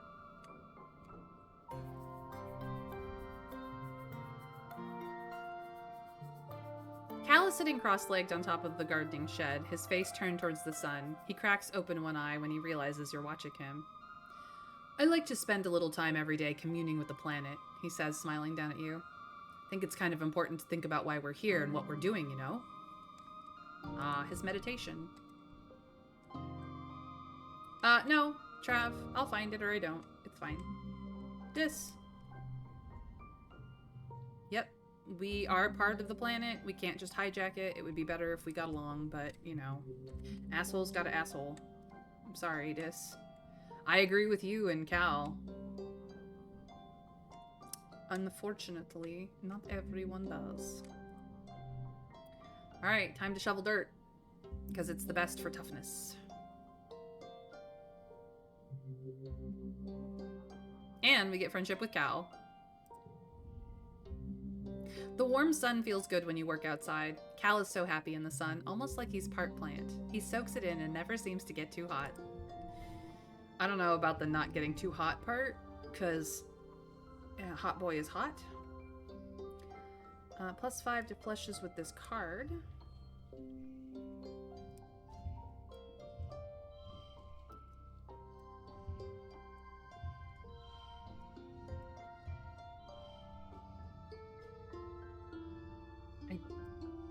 And then we get quadruple 6. Oh, right. This becomes an 8. Just fine.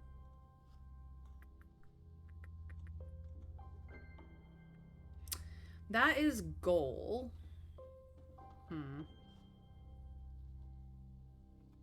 Plague. Play D&D. Concentrate.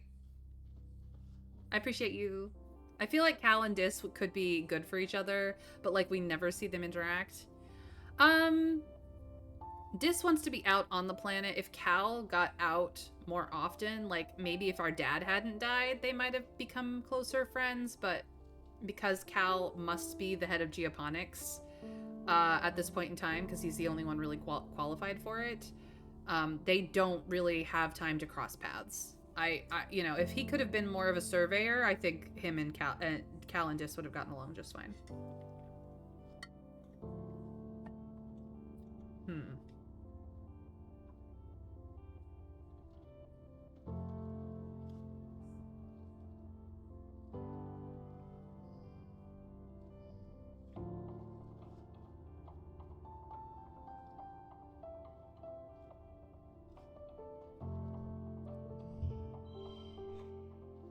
It doesn't use that one at all. It goes for trip 4s. Yeah. And then it becomes a straight with bonuses. I see. But it only does a point more. Like, I cannot... Because this is not a 45, I cannot super goal it. Interesting.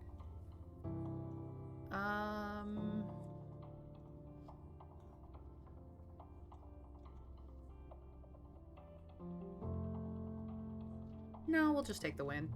It's fine. We still get +4 to toughness, so...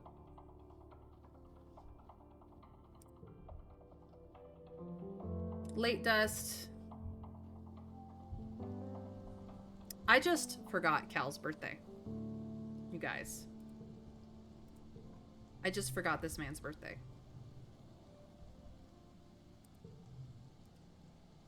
That is the second time I've forgotten a birthday.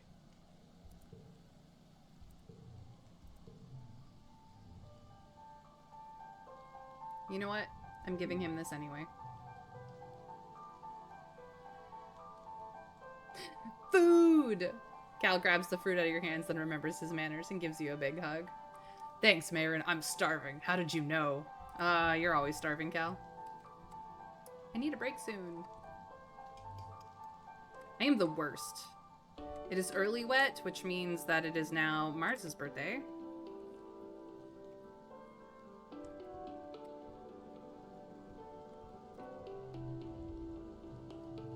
Oh, she borrowed nail polish again.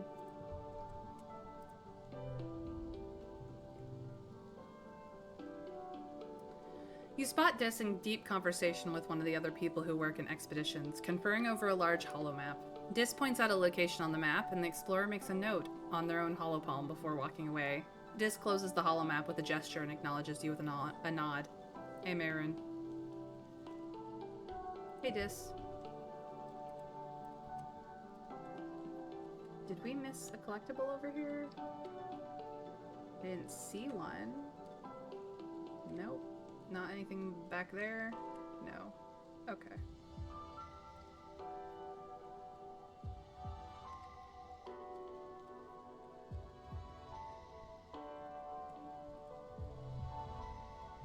Oh. She is playing with her hair, but it is time for her birthday, so... Yep, she's gonna add the crystal to her collection, as she does every year.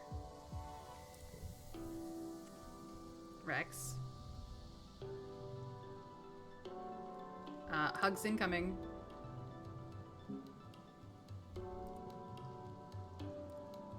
I've already done his birthday. Cool. So I can just give him this log. Always trying to help you out with that bar, man. Gotta help. Aha. Collectible. Let's go. Blue bobber fruit. My love. It is absolutely hubris. It is hubris. It's terrible hubris. Awful hubris.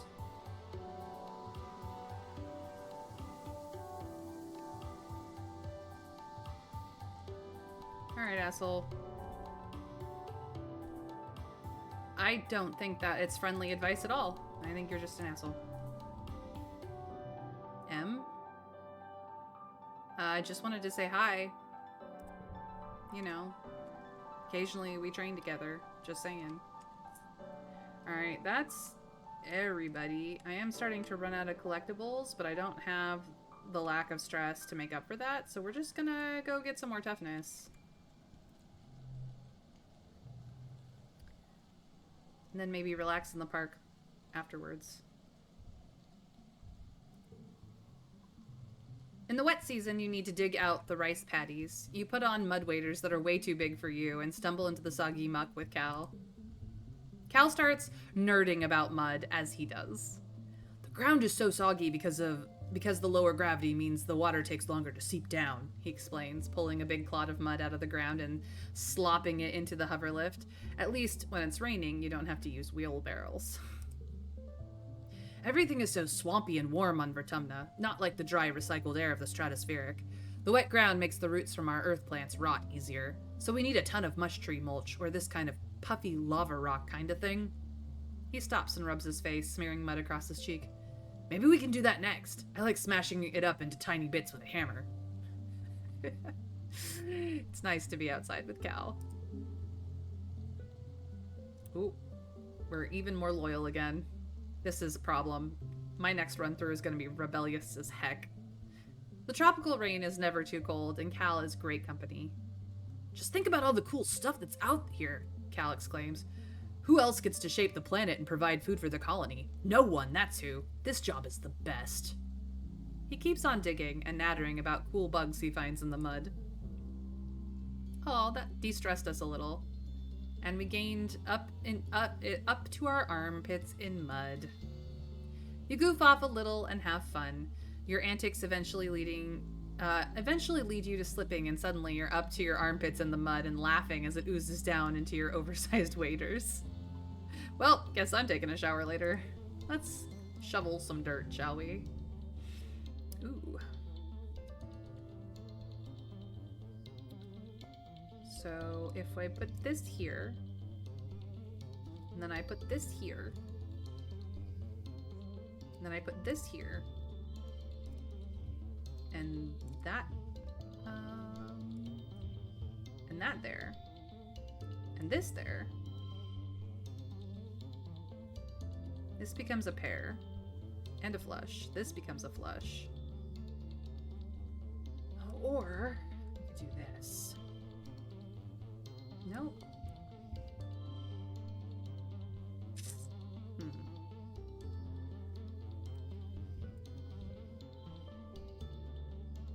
Or we can just do 4s. That's goal.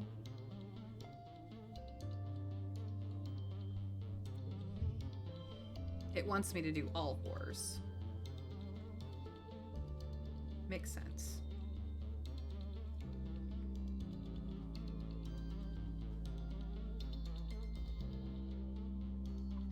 But see, this value is wild. So actually, how is this a higher scoring than this one, which is wild?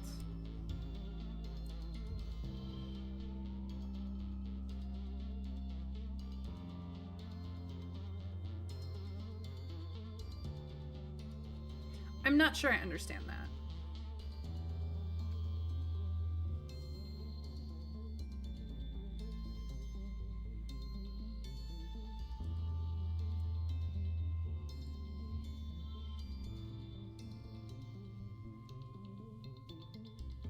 It should be exactly the same.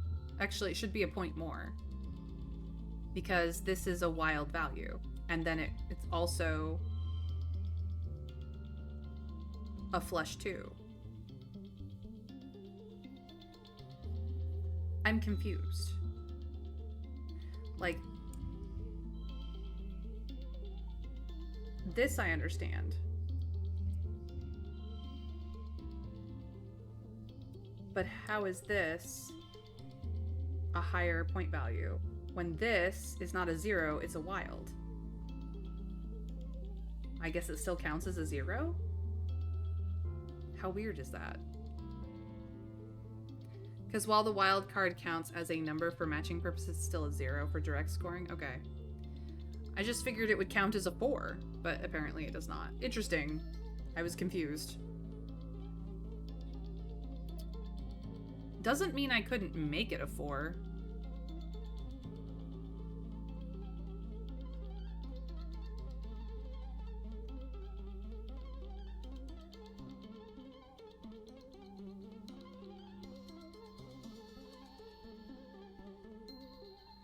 You've got a good point. But here, we're gonna make it a 4. First collectible use is free. We only have 1 log left, but, watch this shit. Now it's a 4. So it counts, and is a 4. The Darkwing Duck has raided me! Hey, welcome in, Darkwing! It's lovely to see you again. It's been a while since I've seen you in. Welcome in, welcome in. If you don't know me, I'm May, or Mayrin Althea Tover. I play games with story. I am technically a variety streamer, though I do tend to play one thing at a time, to some extent. These days, I do have a Palia Friday, but today is not Friday. So here we are with my current game, I Was a Teenage Exocolonist. Settle back and relax, enjoy. If you need to raid and run Darkwing, by all means do so.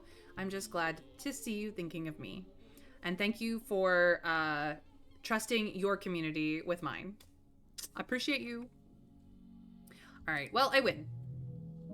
We are victorious.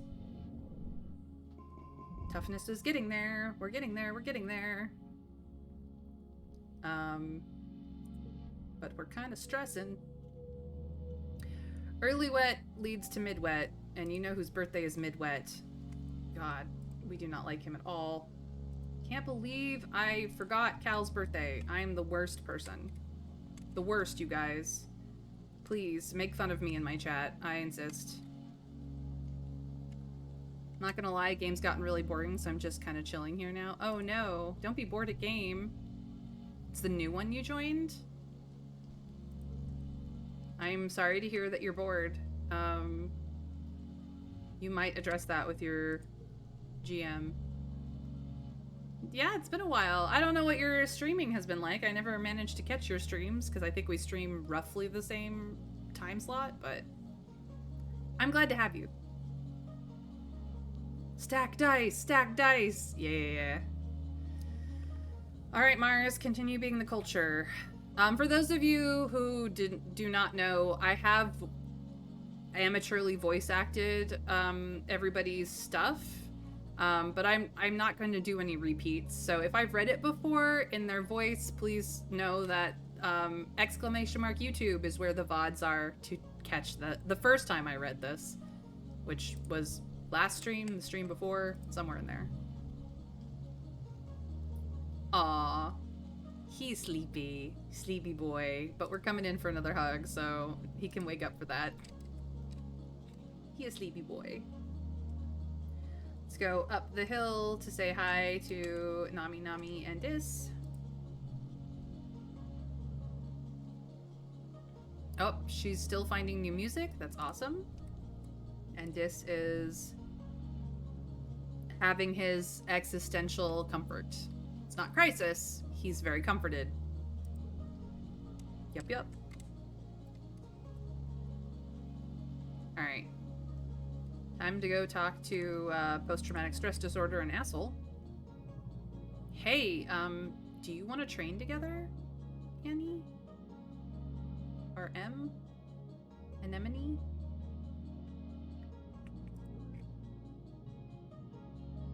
Nem suggests you practice some hand-to-hand combat, then kicks your butt in the absolute most literal sense. Yep, we're getting our butt kicked. She leans over while you're lying on the floor completely gassed. You okay? She laughs. I didn't go too hard, right?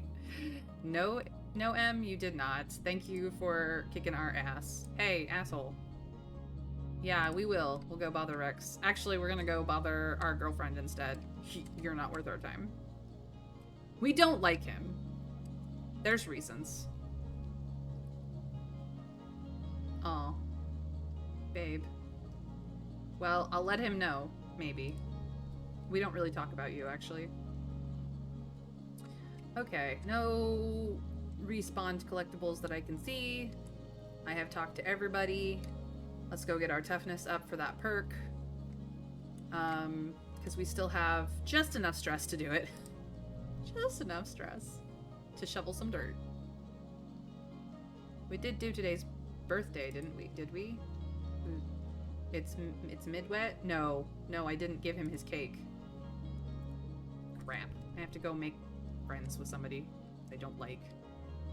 I did my usual, you know, fuck off asshole, but unfortunately I'm nice to him once a year to my own detriment. You know what? I'm not looking for Rex this time. I'm looking for you. Take your cake.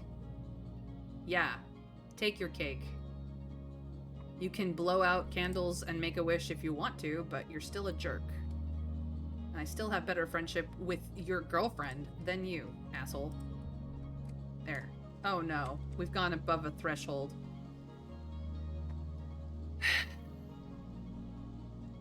Yes, and you spend 50 kudos on him, you could remove a useless card for that instead. I could, and I'm just the nicest person. You arrive outside the garrison just as you spy a small unit of young Helio trainees finishing their daily run around the colony. Vase is easily in the lead. You swing yourself up on the fence and watch as the group breaks up into pairs for the next drill.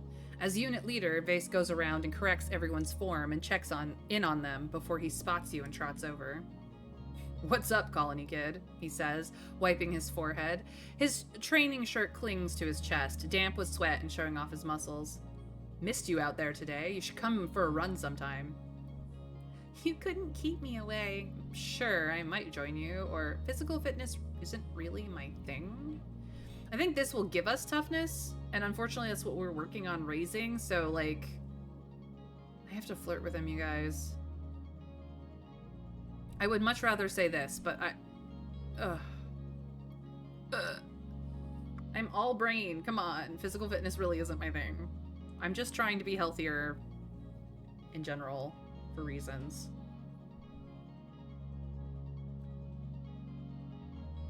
Sure, I might join you. Vase tilts his head up at you, taking in your physique. I think you could keep up, he says. We run every day at first sunrise. I've been trying to get the other colony kids out here, Vase continues. On the Helio, we were raised to believe that physical exertion does more than build muscles. It helps you think more clearly and boosts your immune system, too. He clenches his fist. Not only that, but it strengthens the bond between brothers. It turns men into heroes. Gah, self-involved. Have you considered spending 50 kudos to remove Vase from the colony? I'm sure Dis would be down to take that assassination contract, but at the same time, no. Vase looks like a hero, you think. Even just standing there, he has the same kind of presence as action heroes in the old vids from Earth. He's so confidently in his element that everything he does looks effortless. You can't imagine him skinning his knee or having his voice crack or tripping over his feet, all three of which have happened to you this week. You know, we were fine before we got... This isn't true. This is not true. We were dying. It's unfortunate, but we were. I'm glad you guys are here now, is kind of the most diplomatic I can be. Whatever you're doing, you look good. Ugh. Ugh. Ugh. Gag. Mr. Scrake, welcome in. Thank you for the lurk. And also, welcome in, Raptor. It's good to see you. So will May flirt? Bets are open now. There's no betting. There's no betting. I could do that, but there's... Like, do we want to do a prediction? I've never done a prediction before. Let's see. Will May flirt? Yes. No. We'll do it for a minute.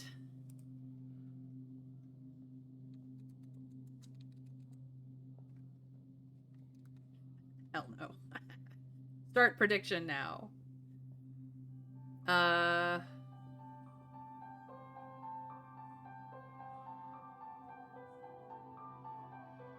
it. I will have to, like, confirm it. Alright, we have a prediction. Feel free to weigh in, I suppose. Yeah. You've got a minute. Feel free to vote how you like. I could be evil with my monies.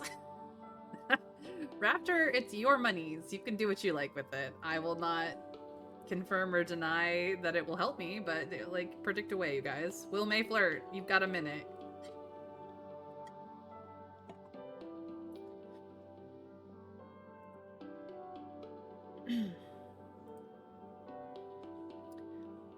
Not a lot of time left to vote, but feel free. I love democracy.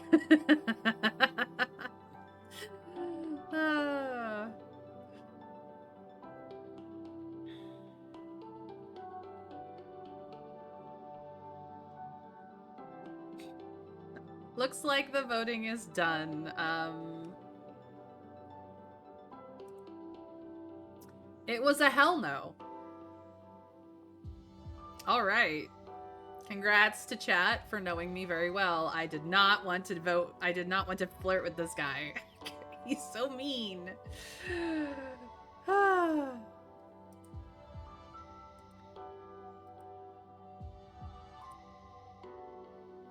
Prediction completed. The result is hell no. Congrats to everyone who voted hell no. I lobbed in 100. Praise be to democracy, liberty, and all things voter related. Wow.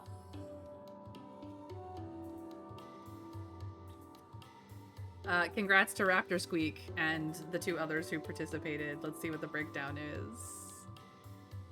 It doesn't tell me everything, but you know who got what. I'm glad you guys are here now. Vase shrugs. Just doing our duty to humanity. We gain Vase's confidence. -1 to neighboring cards. Look at them. He's such an asshole. He destroys your scoring. I got the brain rot.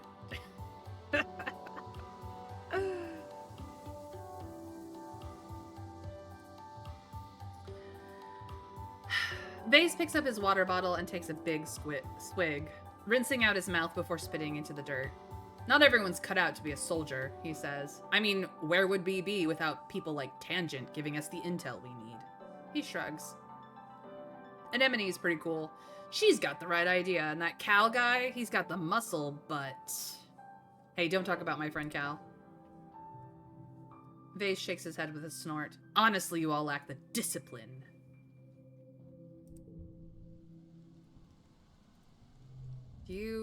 No, he's still an ass. Okay, well, that's the end of that. I'm gonna go, dig dirt in anger, because he's a meanie and I don't like him. You also made 3 smaller mods. For now, they are labeled as friends only. Mr. Scrake, why are we not friends on Steam? Please, let's fix that, shall we? I'm gonna shovel dirt to get over my anger at this man. Diggy diggy hole indeed, Raptor Squeak. Diggy diggy hole. You shovel a amount of dirt taller than yourself, then discover you moved it to the wrong place and have to do it all again. Aw, man. Shoveling dirt, making ourselves a tough person. Okay, so if we do this, and then we do this, and then we do this, and then we do this, and then we do this. I don't know, what do you think? Do we win? Or do we win? We also get a bonus to physical red pairs, but this is, you know, how it is.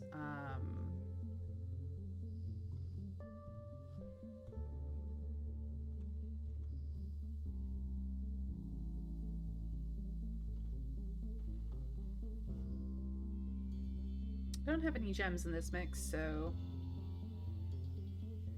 Yep, I think I'm just gonna take the win. Go me! Alright, one more and we will definitely get that perk from toughness.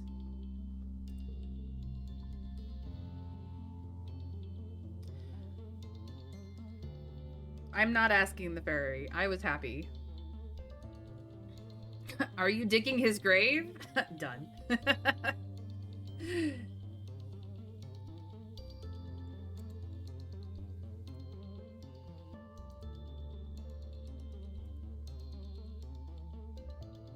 We are now friends. Just saying.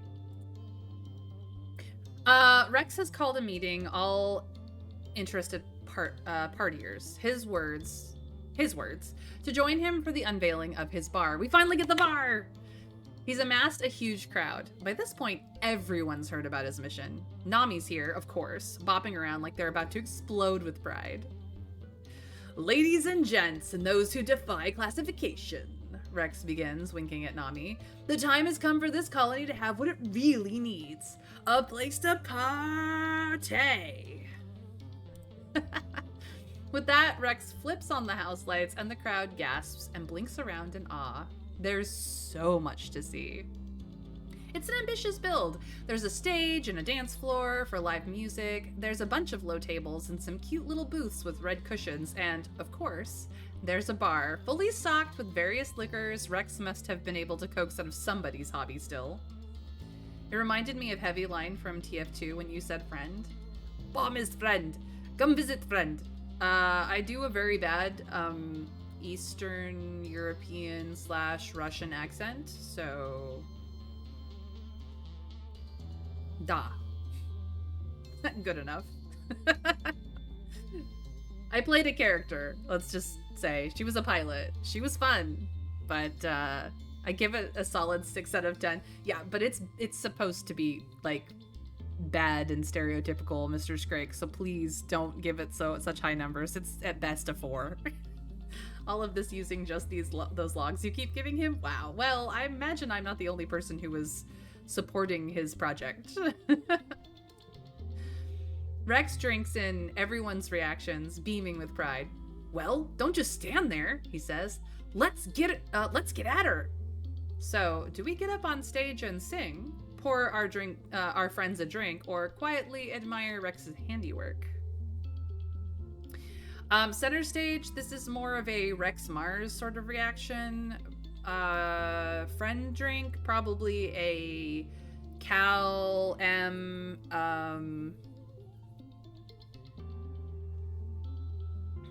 Who else?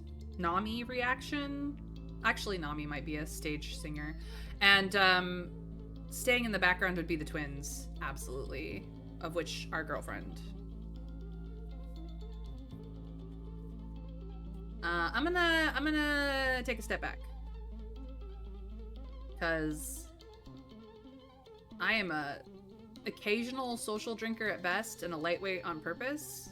And center stage for me, no thank you. Friendship with Rex regardless, I think. During the day, this place would be a quiet cafe where people can gather with friends or sit and study. At night, Mars is going to lead karaoke nights and Nami will make sure the dance floor is always jumping. And I'll just be happy that everyone else has a good time here, Rex tells you. It's great to finally have a place purpose-built for having fun. Thank you, Mayron, for all your help. Aw. I am too stressed to do shit, so... Late wet. It's the twins' birthday. Hey, Cal. Hardcore inverted yoga, man. This boy and the inverted yoga. Just... damn. Just resolute. I wish I could. It does not work that way in this game, Mr. Scrake. But you always know that I'm down for a resolute when I can get one. Nami? Oh, she's on her crafting binge. We love her for... Wait, we love them for that. They're they, them. Dis kicks a piece of litter, sending it skittering across the barren dirt outside the colony. He hisses. Typical. Everywhere we go, it's just garbage. Humans are garbage. Well, I know you're gonna be mad, but I brought you a birthday present, okay? Yeah, I will do something nice for Tange. It's just, it's your birthday too, dumbass, and we're friends. Stop fighting me on this. We're friendship 65 for crying out loud.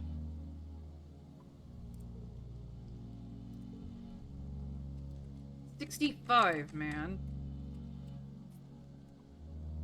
I'm gonna fight with him just because I care. M? Anemone seems troubled.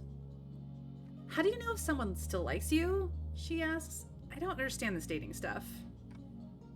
Girl. Girl. It's Vase. Stop mooning over his ass. It doesn't matter that he has a nice ass. He is an ass. Okay, I'm bothering Rex then. Goodbye.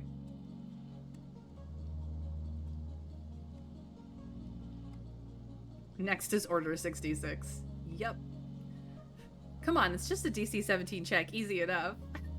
No, Vase is being a dick to her. Yeah, he's being a dick to her. As per usual. Makes me so mad. Hey. Here I have something for you. A pretty flower for the prettiest girl in the world. Yep. I remembered your birthday, and you are more beautiful than any flower. Look, I am in love with your mind, lady. Do you have any time to spare? Can we hang out in the lab where we're both very comfortable because we're brainiacs? Absolutely, we can stay in the lab. My love, my queen. Anything for you? I just want to be with you. Oh wait, now we've de-stressed. We can go back to shoveling dirt. Alright, the most important people have had their birthdays. Mars, how's it going? Oh my god. He has a nice ass, but he is an ass. Well, you are what you eat. I don't think he eats ass either, which is really rude of him, Mr. Scrake. Mars is flipping through the most recent council minutes on her hollow palm, one perfect eyebrow arched in disbelief. Lum is a disaster, she scoffs. You wouldn't believe some of the reforms he's blocked. Oh no. I would absolutely believe it.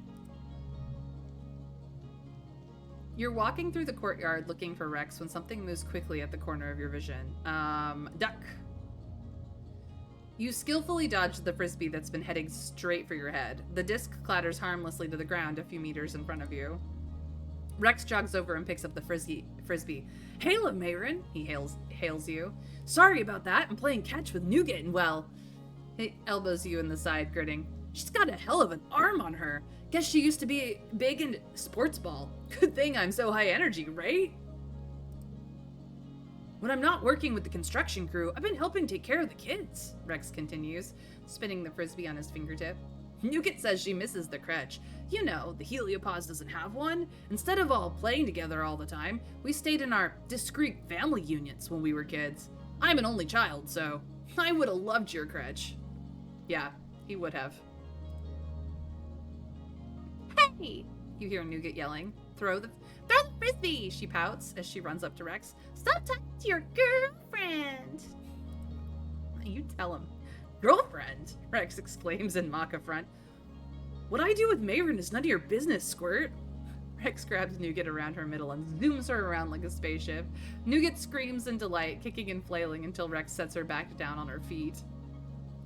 It's your turn to run, Rex instructs. Go on, get!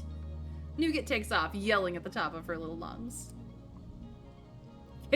Man, kids, am I right? Rex says, standing with arms akimbo. They're great, though. I'm glad there's so many of them here. There's always someone to play with. How about you? Rex asks. Do you want kids someday?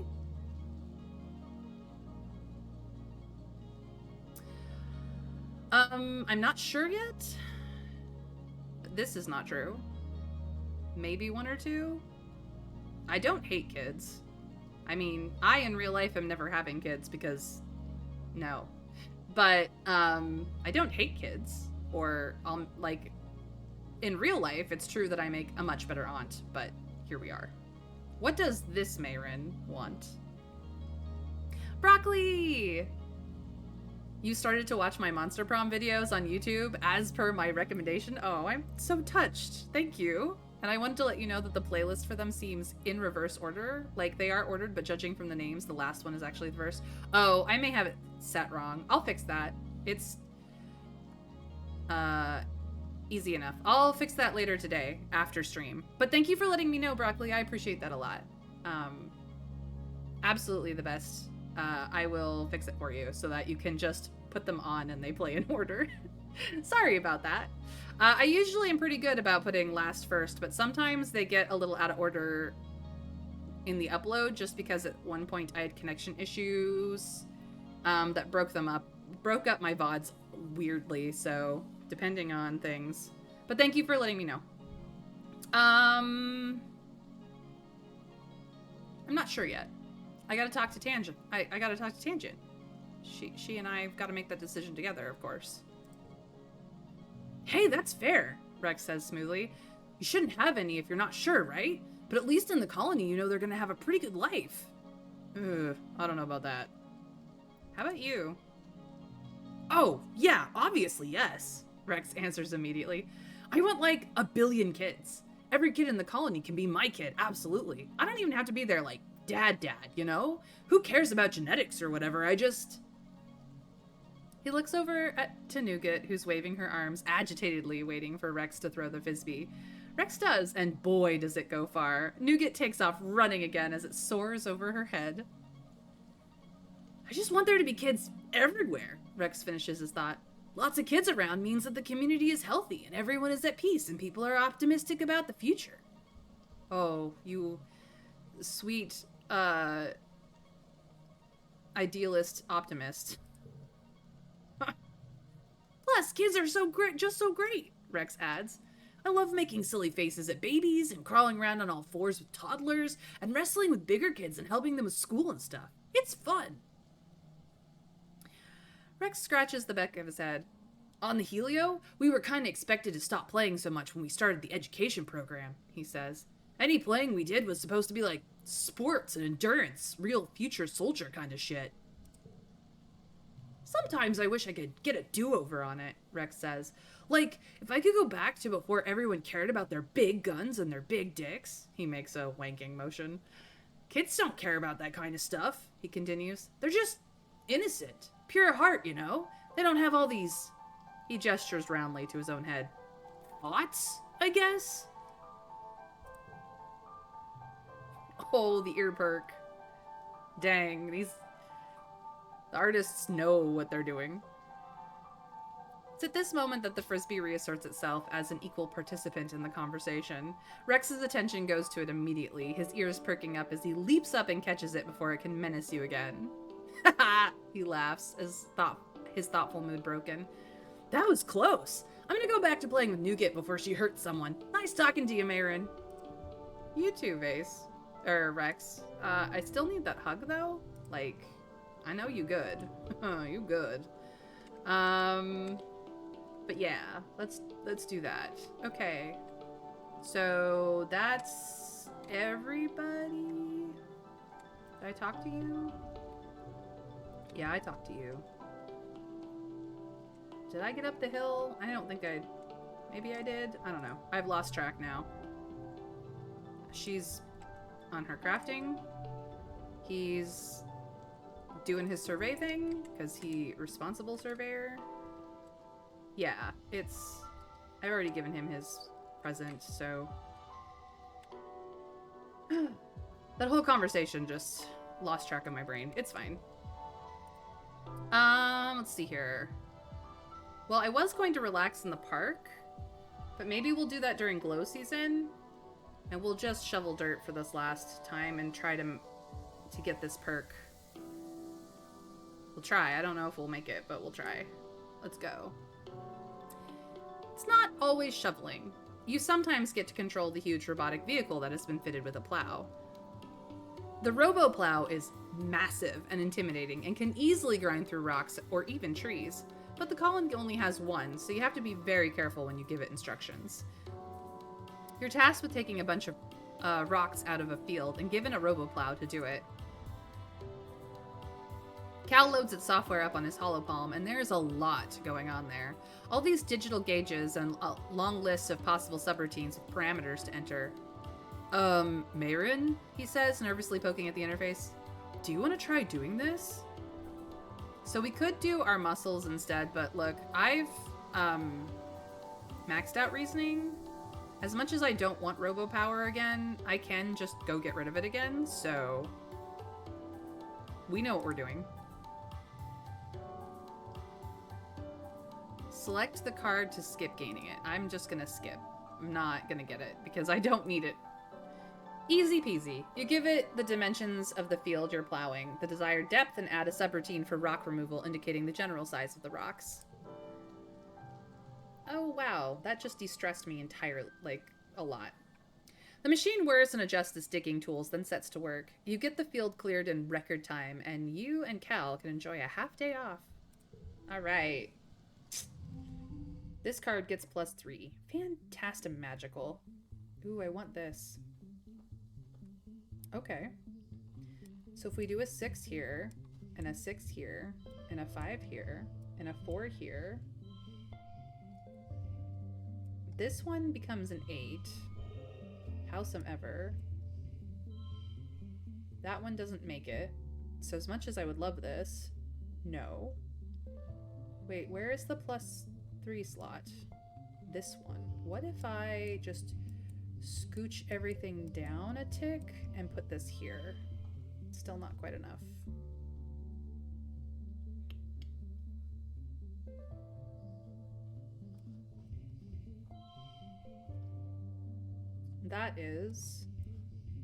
That's the same score.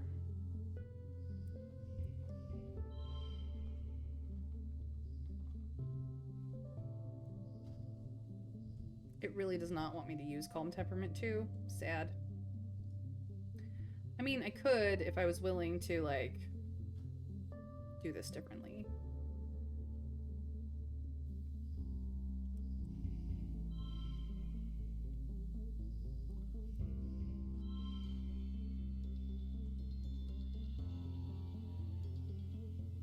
I don't have a Xeno egg to turn it red. So, we win. Doop doop doop doop doop. One more for the perk. Dang. So close. Well, maybe we don't chill out in glow season. It's time for the yearly get hit by all the bad things. There are collectibles in glow, one of which is usually a crystal.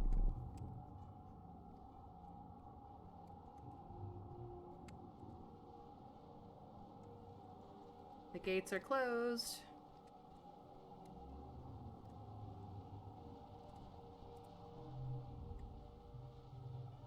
She's still having relationship crises. He's still being overconfident.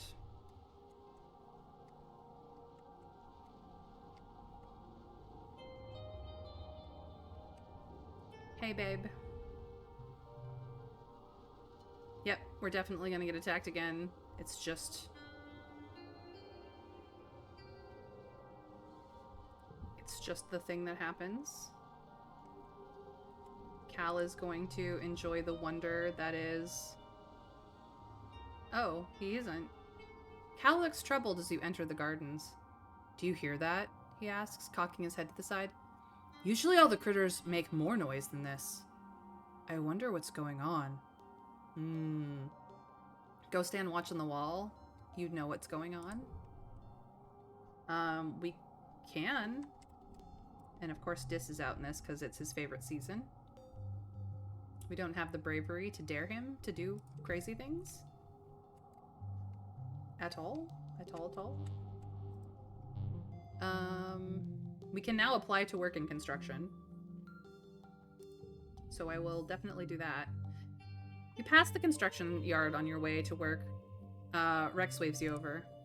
Hey, Mayron, he says cheerfully. Want to help me do construction stuff now? We do have another job that you promised to do.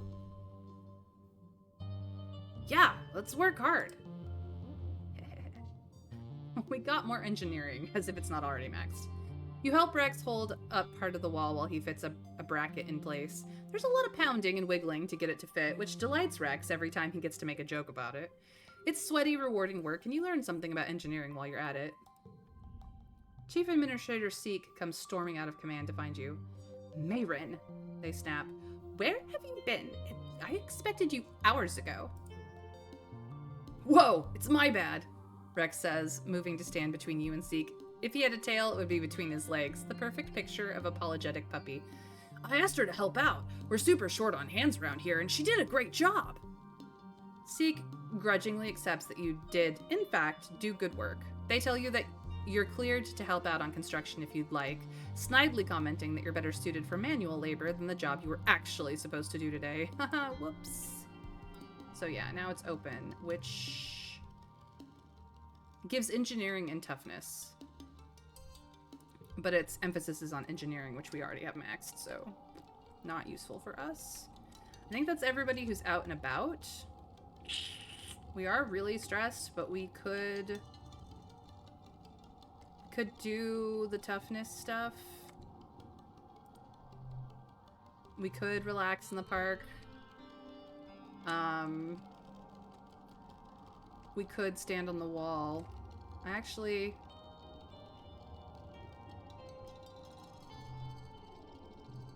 I'm going to visit the spa for a moment. And reconsider. I just still like this card.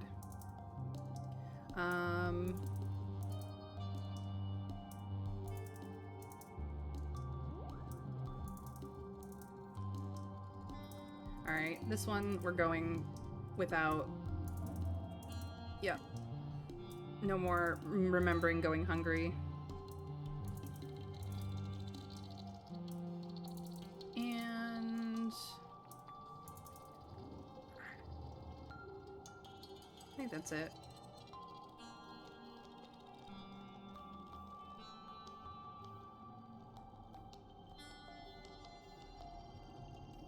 Okay, I'm done. Stress is just half the fun of building character, according to people who love suffering, I guess. Yeah, supposedly.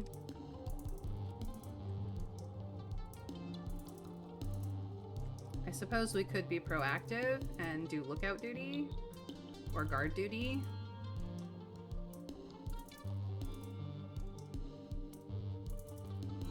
But I was hoping to get that perk in toughness, honestly.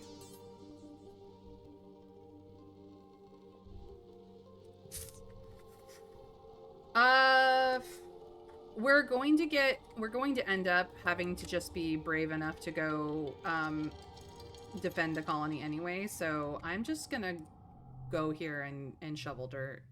It's just what I'm gonna do. Sorry, guys. There are only a few glowing plants in the garden, so in the dark of glow, you have to do a lot of outdoor work by lamplight. In the eerie not light, fertile earth dirt looks the same as Vertumnan dirt. It's so hard to see what you're doing. Alright. We don't like Vase's confidence. This is a gem card. This becomes a 4, which becomes a 4, which becomes a 4, which becomes that.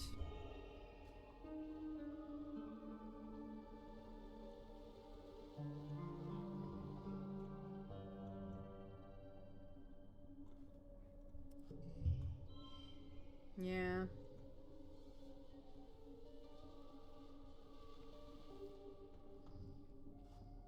Suppose that also works. Meh. Well, it's a win. So we get the toughness perk, which gives us +1 to physical challenges. Yeah. So now all our physical challenge, all of our cards get a +1, and we get a +1 to physical challenges on top of that. So here we go. You're heading to bed when the sirens begin to wail, heralding the beginning of the yearly Xenofauna attack. Outside your window, you see soldiers begin to form up. This year, Em is heading up her own squad. You see her red hair bobbing along with the others as she rushes to defend the walls. We are going to rush out after her. Em looks at you in surprise, but nods when she sees you're ready to fight. Someone hands you a plas rifle, and you join her squad on the walls. You stand shoulder to shoulder with Em and watch the Xenos mass on the far side of the firebreak. Look at them all, she says darkly. They just keep coming, more and more every year. What are they even waiting for? Why don't they just attack already? She shoots a look at the rest of her squad, all of them Helios, mostly young adults like you, and lowers her voice. I just want to get it over with, you know? She confides in you. These Helios learned to march before they could walk. I want to prove I can handle myself as well as they can. She runs her fingers down the barrel of her plas rifle, where she stenciled the name Kombucha, her brother's name. I don't know what it is. Late teen soul's stressed face bothers me a lot. Can't really explain why. It's, foreboding, I think. Lowing from the forest draws your attention back to the enemy line. A wall of animals is approaching in eerie unison, their footsteps drumming a rumbling tattoo across the ground. Em clutches her rifle tightly. Okay, here goes. The animals approach the wall at a steady pace, but stop short of the walls. Instead, they mill around outside the colony near the garrison. In the eerie silence, you hear the sudden crackle of plas rifle fire, and a flying creature falls to the ground. You hear Security Chief Rhett from his post on the walls, telling his squad to hold their fire. His voice rings through the still, expectant air. The Xenos are just standing there. Then an explosion rocks through the colony, the shockwave hitting you like a physical blow. And then the heat right after it, like walking into a wall of fire. You're pelted with debris raining down from the sky. A column of smoke billows from a burning section of wall near the garrison. From the thick belt of shock that ripples through the colony, you can't imagine it was on purpose. Em recovers first, letting out a strangled war cry. Those assholes, she yells. They knew our weakest point. How? She gestures to the flood of Xenos pouring through the gaping hole in the wall. There, she orders. Protect the gates. Shoot them from the walls. And it is going to be a hard combat challenge.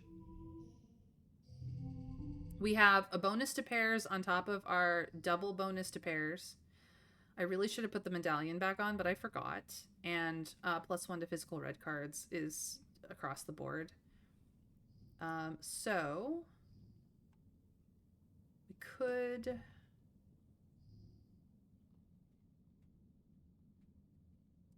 kind of want to do...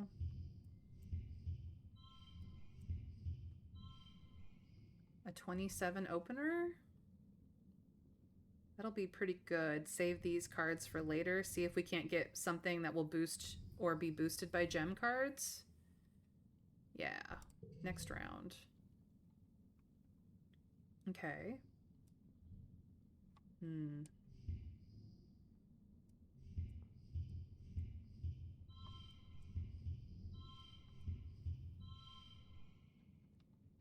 mean, it's not a mental challenge, but this will get us somewhere.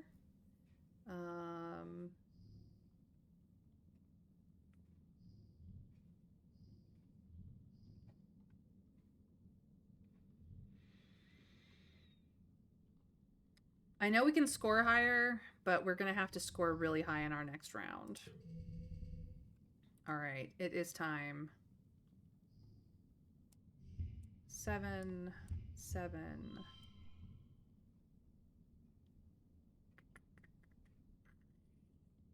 Six. This really doesn't matter, but this becomes a 6-5-4. This does get a whole bunch, but this becomes a 7 then. Unfortunately.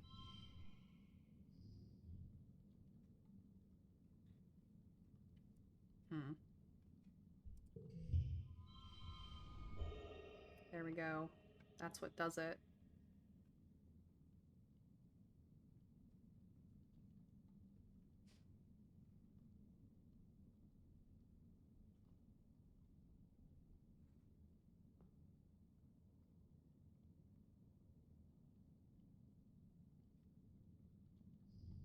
They want to pair the 6s. There's no way to get a straight here.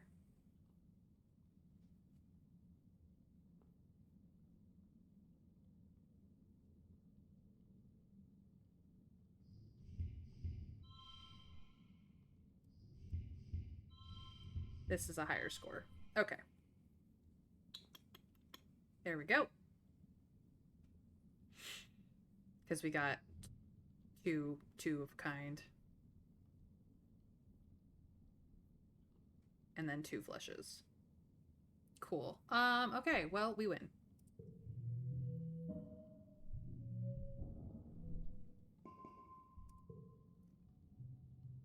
The Xenos pour through the smoking hole in the wall, wave after wave of creatures of all sizes, fist-sized insects all the way up to megafauna like bushbubs and muckwalkers, great lumbering beasts the likes of which you've never seen. The largest ones soak up the gunfire and smash through the defenders on the ground, while the smaller, faster creatures make for the ship and the geoponics domes. As your squad is getting in the rhythm of defense, Governor Lum storms up the steps. You can see the whites all around his furious eyes as he grabs both you and Nem by your shirt fronts, almost hauling you off your feet. "Which one of you did it?" he growls. "Which one of you set the bomb?" "What? It wasn't us," Nem exclaims, clutching Lum's forearm. Lum releases you with a snarl. "It had to be an inside job. Someone with access to the garrison. One of you Exocolonists," he spits. "You're all traitors to humanity." He looks burned. Possibly badly. Parts of his uniform are still smoldering. You wonder if he and his squad were near the explosion. People are dead because of it. Mwahaha indeed, Winter Fairy. He rounds on Nem. "Give me command of your squad," he orders. "I'm taking them down to the courtyard to engage the enemy directly. I took a chance on you, Anemone, but you can't be trusted just like the rest of them." "My squad?" Nem stammers. She looks conflicted. Lum is the governor and outranks her as a soldier, but he's Lum. His plan is bound to be dangerous or even suicidal. The rest of the squad are Helioborn, yes, but they're also just teenagers like you.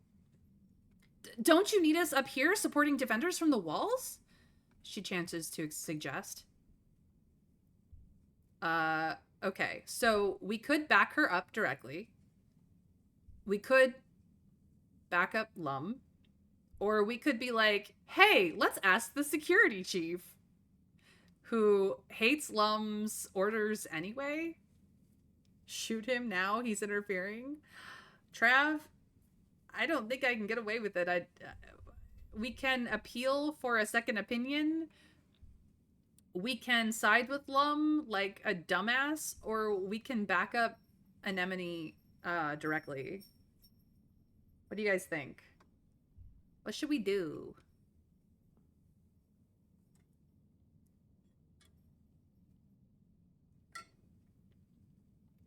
Anything but side with Lum. I'm with you, Allison. Raptor Squeak, time to ask Johnny to take over your body and raid Araksha for you. I mean, go psycho and destroy Lum. Never side with Lum. I'm not gonna, but do we back up Annie directly as a Stratos? Or do we, like, hey, security chief Rhett, help. Help. Dear gods, help us. I tend to go to Rhett. Yep, this is a military matter. Lum is political. Okay. Let's ask the security chief. I still got loyalty from that. I have 0 rebellion in my brain. Anemone looks relieved. Yeah, let me just check with Rhett, okay? He might need us. Let me just check. Lum nods her forward, and Anemone steps away to confer with Rhett over here speak. When she returns, she looks unsure. He says, you can't order a bunch of kids into the worst part of the fighting just because you'll think it'll look cool. She repeats, he wants us to stay on the walls. Lum throws his hands in the air in disgust. He's in on it too, he exclaims. If you plan this mutiny together, you're all getting put on the firing squad when this is over. This spurs your Helio squad mates into action. They abandon Nem and follow the governor down into the courtyard below. Those traitors. Get an adultier adult. Well, it didn't help us. You and Nem remain on the wall, providing range support for those fighting below. The air is thick with smoke and chaos, but when it clears, you can tell that against all odds, the defenders have regained the upper hand. The courtyard is littered with bodies, human and Xeno both, and in the distance you can see the geoponics domes are shattered and part of command is on fire. The colony was staggered by the explosion, the attack from within. In the quiet following the battle, the colony comes out of hiding to gather in the courtyard, surveying the damage. Governor Lum is on the warpath. I'll find who did it, and I'll have their goddamn head, he yells. I want every single Strato lined up and questioned. Those were our explosives. I want to know who set that goddamn bomb. You and everyone from the Strato are hauled out aside and questioned on your whereabouts prior to the attack. Everyone, that is, except Dis. He's nowhere to be found, dead or alive.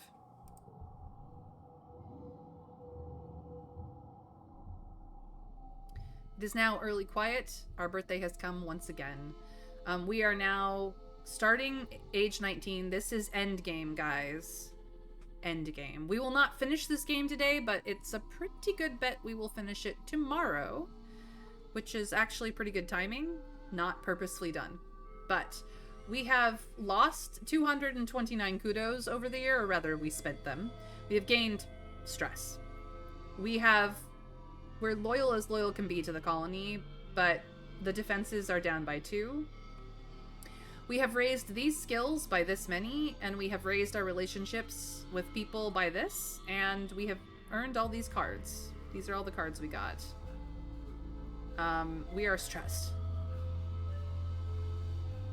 But we have the first level perk for every skill, and the second level perk for one social skill, and all of the mental skills are maxed out, which is pretty darn good if you ask me.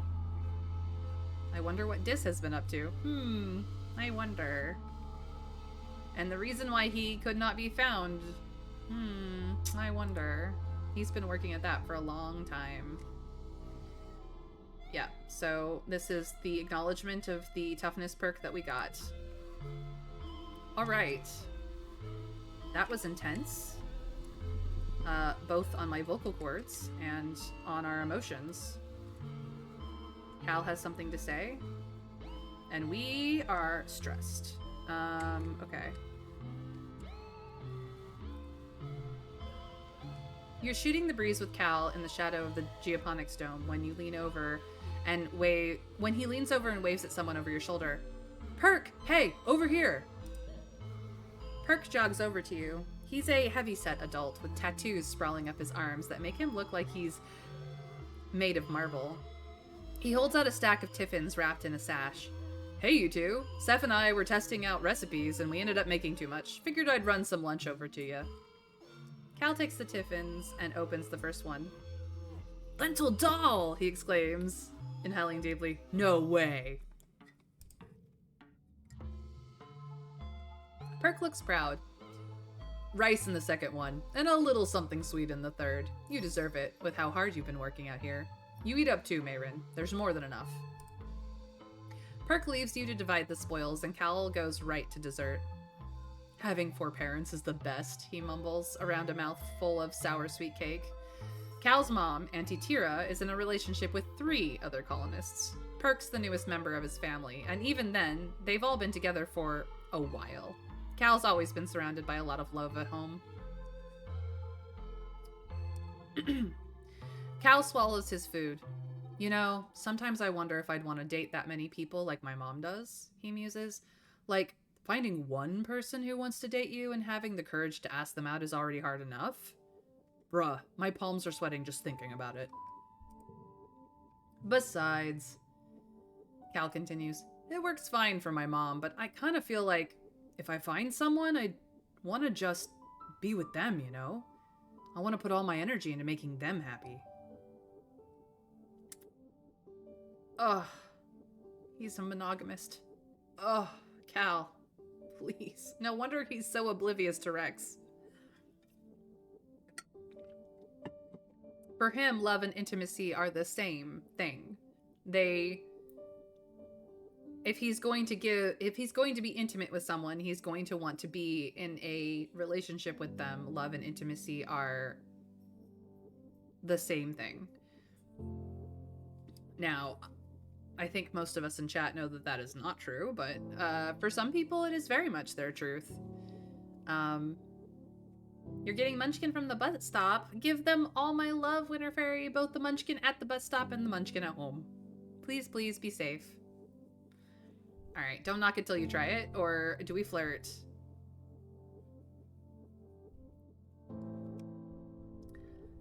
I mean, he is a bestie, you know?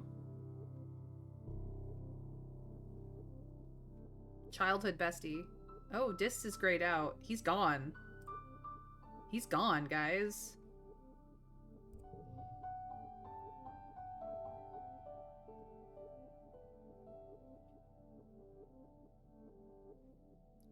We save flirties for Tangy Tang. Okay. Don't knock it till you try it.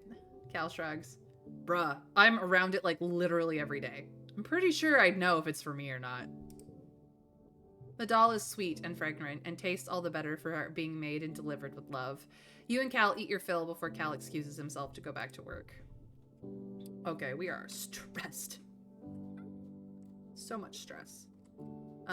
Before I forget, gear. Please. No, not that. This is where things actually stand. So, a 39, a 34, a 38, a 40, maxed, a 37, a 33, a 70, and a 36. Looks like empathy is now my lowest. No, creativity is now my lowest skill. With combat being my second lowest and empathy being my third, it looks like. This is what I wanted to remove. That can go back and that can go back. Much better. Whew. Okay. Did I check this? Yeah, I did.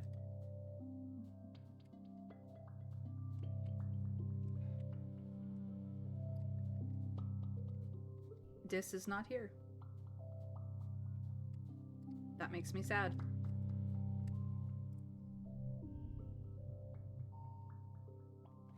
Mars squints up at the sky. I suppose it's better than being cooped up on a spaceship, she says begrudgingly.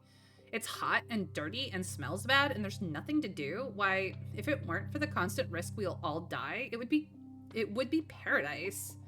She sighs and her shoulders droop. Ugh, I hate this place. I feel ya.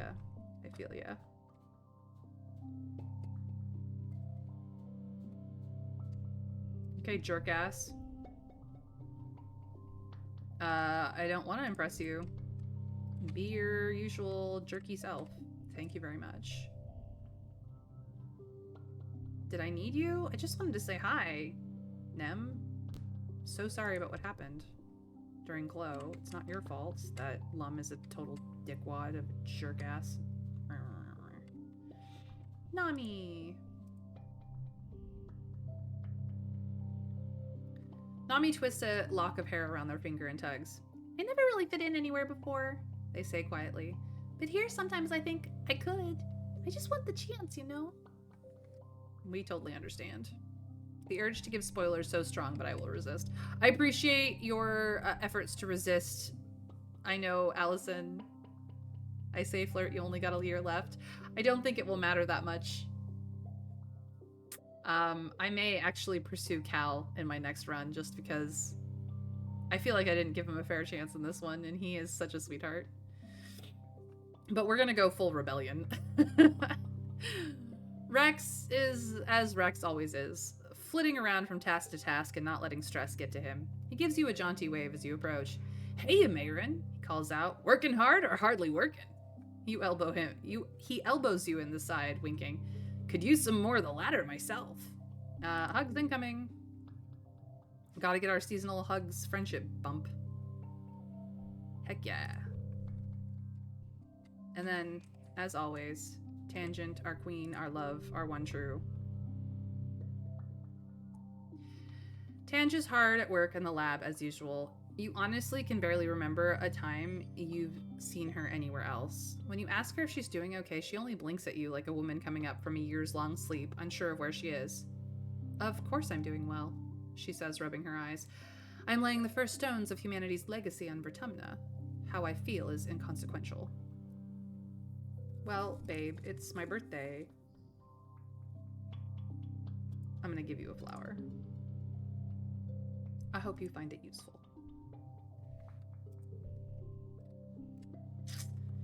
All right.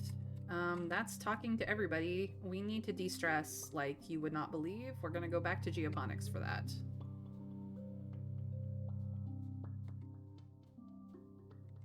We're too stressed. Assuming that you managed to save Tammy, do you think Cal will be available? They were good friends. That's a good question, Trav. No, just hard. When you hard, you hard. We're gonna relax in the park with our hop eye. It's peeking up from there. Ooh. You and Cal go for a walk with your hop eye, hop solo. Cal loves the little creature, and they love him right back. They must instinctively know that Cal is a safe person. Cal scritches Hop Solo's chin. You're so lucky to have a little friend. You can feel your hop eye starting to trust you more. They're still pretty skittish, and you don't want to see what those claws on the end of their foot can do, but they seem a lot more relaxed in your presence. You're petting it when it starts to chitter at you in agitation. Whoops, what's wrong, Hop Solo? It flips over on its back and wiggles, its lighter stomach fur looking impossibly soft and enticing. Do you dare? Or is it a trap? Look, we know it's a trap, but you know what? Let's go. This card becomes a 4. So if we put a 4 there...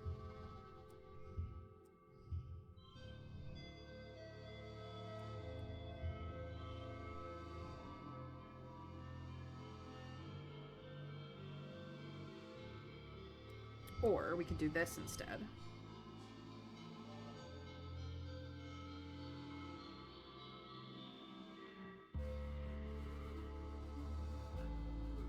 Yeah, we'll do that. Alright. This one's unchangeable. We can still do...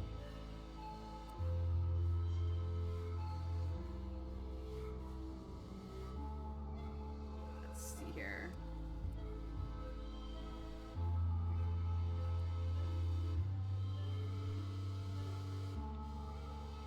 A 31? It's pretty good.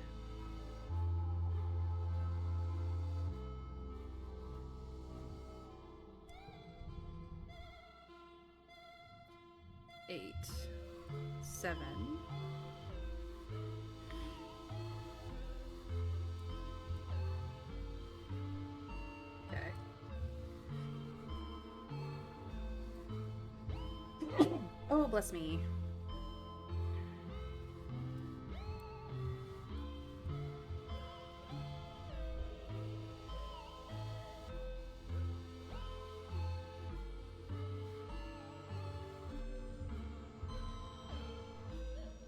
That one's better. 2 straights, 2 pairs, 2 flushes. It's not quite a super goal, though.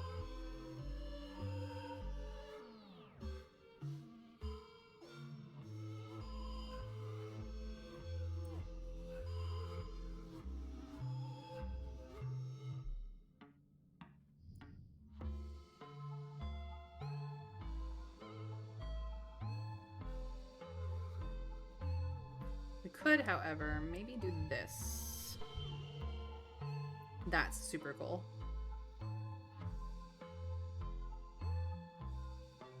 Yep. Because this is 4 8s.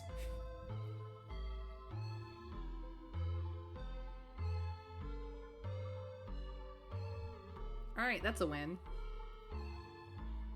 When you hard, you hard. Bless. Here we go. Victory is ours. We did gain to animals. We only lost 2 to Mars's ambition.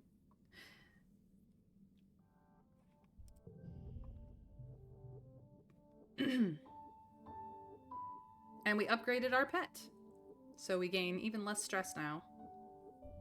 You're too smart to fall for this trick. After a few moments, Hop Solo seems to lose interest. They spot a bug circling lazily overhead and flip back over onto their foot, chittering as they begin to track it with their 4 blinking eyes. What do I want to forget? Nothing. I will keep all the memories, thank you. The investigation into the bombing during the Glow attack continues all month. Governor Lum and his goons can't find a way to pin it on any of the Stratos, and over time, people come to accept that Dis was probably the culprit. The rumor doesn't make anyone feel better, but it does take the heat off the others, including yourself. As usual for this time of year, your dreams have been more vibrant and invasive. You have trouble distinguishing dream from reality during the day, and you dread falling asleep at night. Huh. How did that Hopeye get into your bedroom?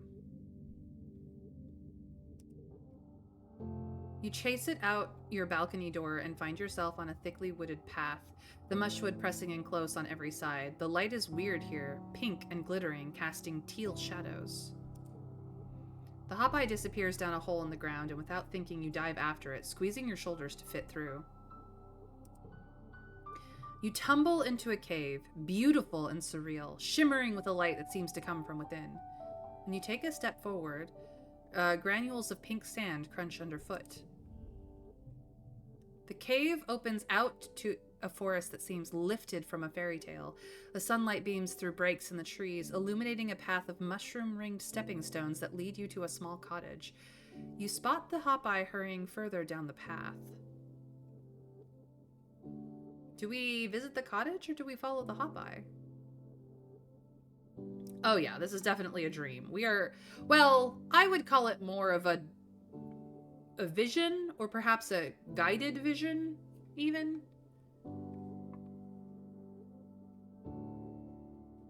I don't think this cottage will get what we need, so I'm gonna follow the Hopeye. Past the cottage is a field dotted with hunched-over figures. You watch them tend the crops with simple robotic motions, not caring as you tromp through their work.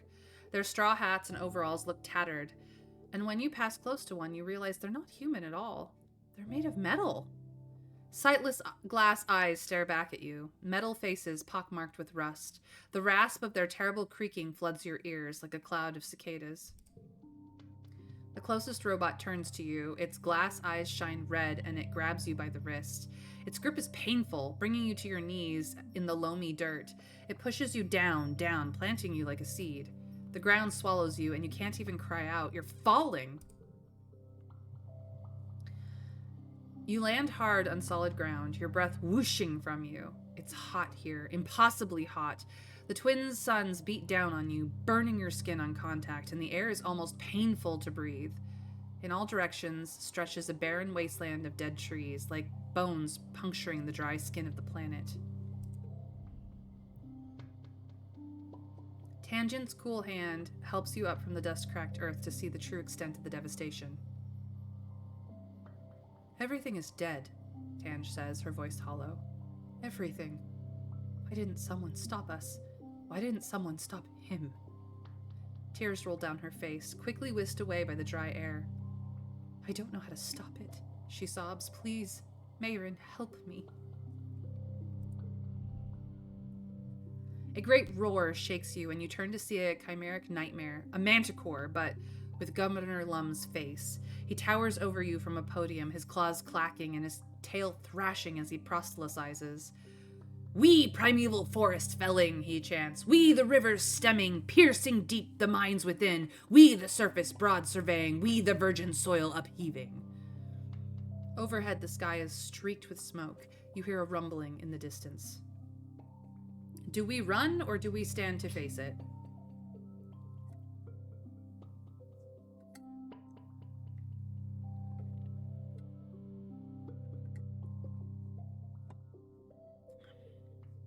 The vision is trying to tell us something. I think it's best for us to stand and face whatever this is doing. I don't remember that in this dream. It really just depends on your skills, and I'm sure to some extent which choices in the dream you make, Broccoli. Ooh, rebellion up. You plant your legs and refuse to look away from the beast. With a yell from behind you, Mars appears and swings a sword made of light at the Lum abomination. Its head rolls across the dirt, but it continues to speak. You turn from the scene and walk away, feeling the memory of it cling to you as you push and claw your way through to another reality. You stumble forwards into a dark, glowing forest. Blessedly cool air brushes your cheeks, thick with moisture and making your face wet as if you've been crying. The path wends upwards, flanked by humanoid figures carrying candles. Some are wearing robes, some armor, and some lab coats and enviro suits and formal wear.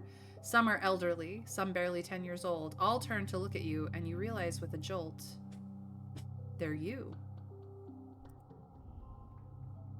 Every single one of them is you. You see yourself reflected in their eyes as they gaze upon you dispassionately, a line of possibilities stretching out as far as you can see. The hop-eye crouches between the ranks and gazes solemnly out as you pass.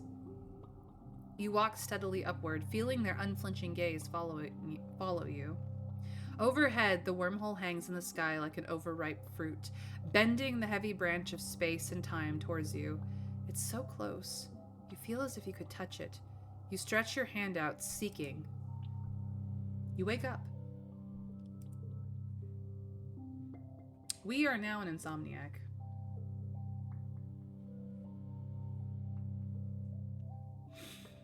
Milky, quiet sunlight pours through your window, flakes of bromide snow piling up against the glass. You feel as tired as when you went to bed. It's your birthday. You're 19 years old. Only one more year as a teenager.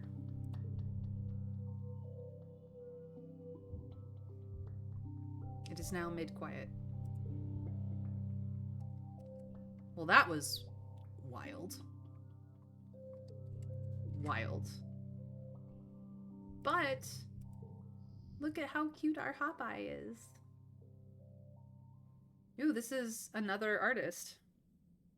That's what, 4 artists that we've seen? That's Eduardo.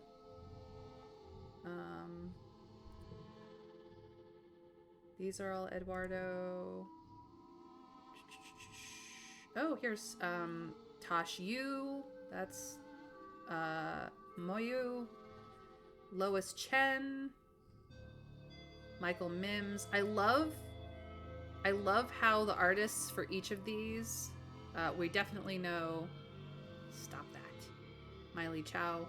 I love how all of their names are on the cards that they did art for. It just makes me so happy. You can kind of tell that Eduardo was like the main artist because he's on more than anybody else, but there's a lot of art, and it's fairly consistent in style, but a lot of artists worked on this, and I like how they acknowledge the artists on every single card. So, that is really cool. I've got a work meeting, so I've got to go. Take care, Allison. I hope your meeting goes well. Good thing that your mental skills are maxed, and therefore it doesn't matter if you learn them slower now. That's fair. I wonder if the hot eye can get to a higher level again if you level animals more, maybe even 4. I think the art part is very cool. It is. Plague, how was your session? That wasn't very long. I hope things are okay with that group. I believe that it might be linked to how high your animals is, but also how many times you visit the gardens at Geoponics, or how many times you relax in the park. I think there might have been a perk involved. Yeah. So you need to have at least the level 1 perk to even upgrade pet cards, but you have to then spend time in the park a lot more than I have. So I just have so many ways to de-stress that I don't end up there a lot. I believe over 100 different artists worked on this game. I believe it. There's a lot of gorgeous art in this game. Welcome back, Winter Fairy. I'm glad you got your munchkin. All right, let's talk to everybody.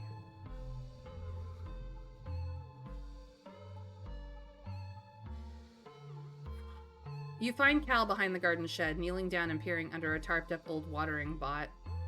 He shushes you and gestures for you to come look under the tarp. There in the dusty gloom, 4 six-eyed hop kittens blink up at you, eerily out of sync. I haven't seen their mom in a while, Cal says. I don't want to touch them in case she's still around and she smells me on them, but... He sighs. One of those damn jarheads probably got her. Indeed. We do not like the jarheads. Things are gonna come to a head. And as much as I go up here, Dis is still not here.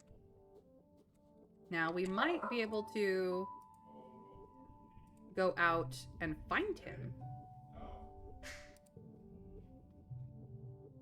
But my thought is he's probably further than this map covers. But we could survey the ridge where I think he might be hiding and look for him instead of skill chasing. Yep, still a jerk. Nem, nem, nem. Newton's bloody apple! Nem swears. I hate it here. Every alien should just die, and anyone who sympathizes with them too. Oh man, you've been brainwashed, girl. The aliens aren't the problem, we are. That is, unfortunately, the truth of the situation. Mars! Mars scrolls through the holovid directory in her holopalm. With everything that's been happening, I honestly haven't had time to watch vids in, like, whole seasons. Whole seasons? Maybe it's been long enough that they'll feel new again. She sighs. Probably not. Yeah, sorry about that, Mars.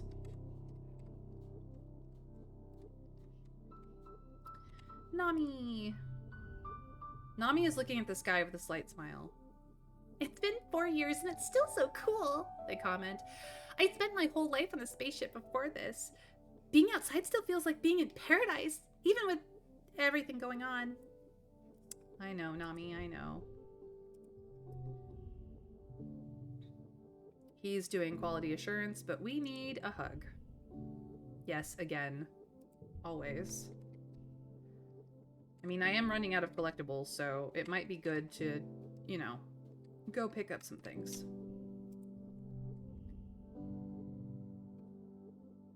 You spot Tange on the roof of the laboratory and climb up the access ladder to join her. She barely looks at you as you approach. It'll be over soon, she murmurs, staring out into the wilderness. There's no stopping it now. I just want everyone to know that we didn't have a choice. Oh shit. She knows what Lum wants to do.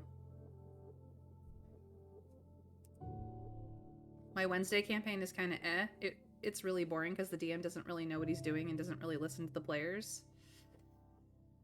Plague, that sounds like you really need to have, like, I don't know, an uncomfortable conversation with your DM and say, like, hey, buddy, if you need help, you can ask me questions. Like, we can absolutely.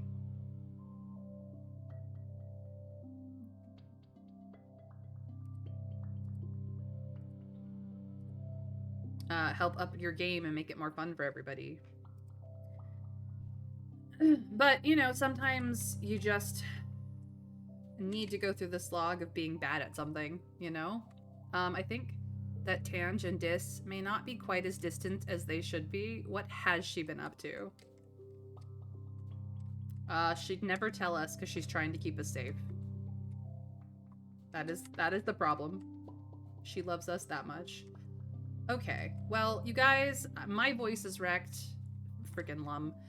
So this is where I'm gonna leave it today. I have not decided what we will do with this particular mid-quiet month, but we have no stress, we have no rebellion, well, very little rebellion, and we have many skills.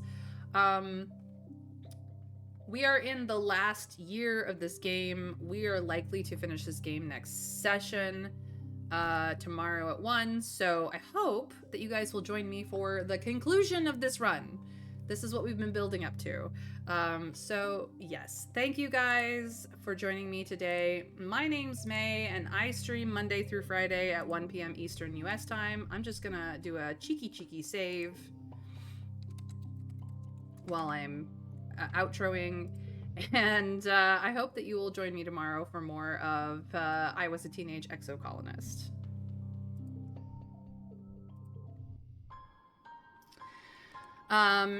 It would be very helpful to join me tomorrow if you followed and put on notifications either here or Blue Sky, preferably both.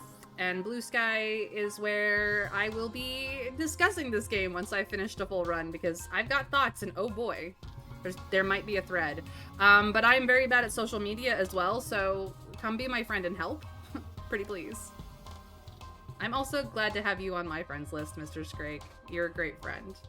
In any case, I also have a YouTube channel, so if you are behind on the run, that's the place where you can catch up.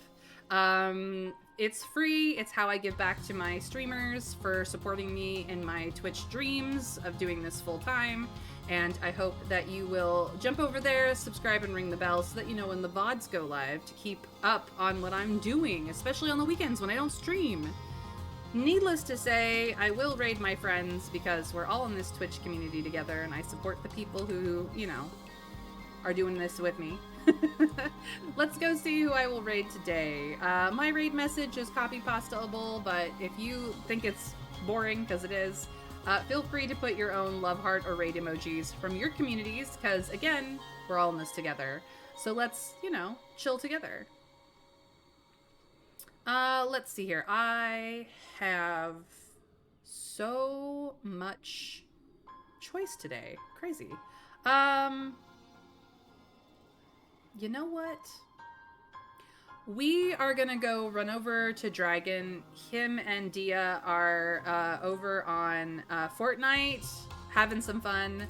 Let's go support our friends, you guys. So please say hi to Dragon for me. He's lovely, he's wonderful, he's my friend too. And I hope that you have a great rest of your day. I will see you back here at 1 p.m. Eastern US time, right? For the conclusion to I Was a Teenage Exocolonist, right? Right, guys? YouTubers, next VOD, it's coming. In any case, until then, you guys, we raid in 3, 2, 1. Bye.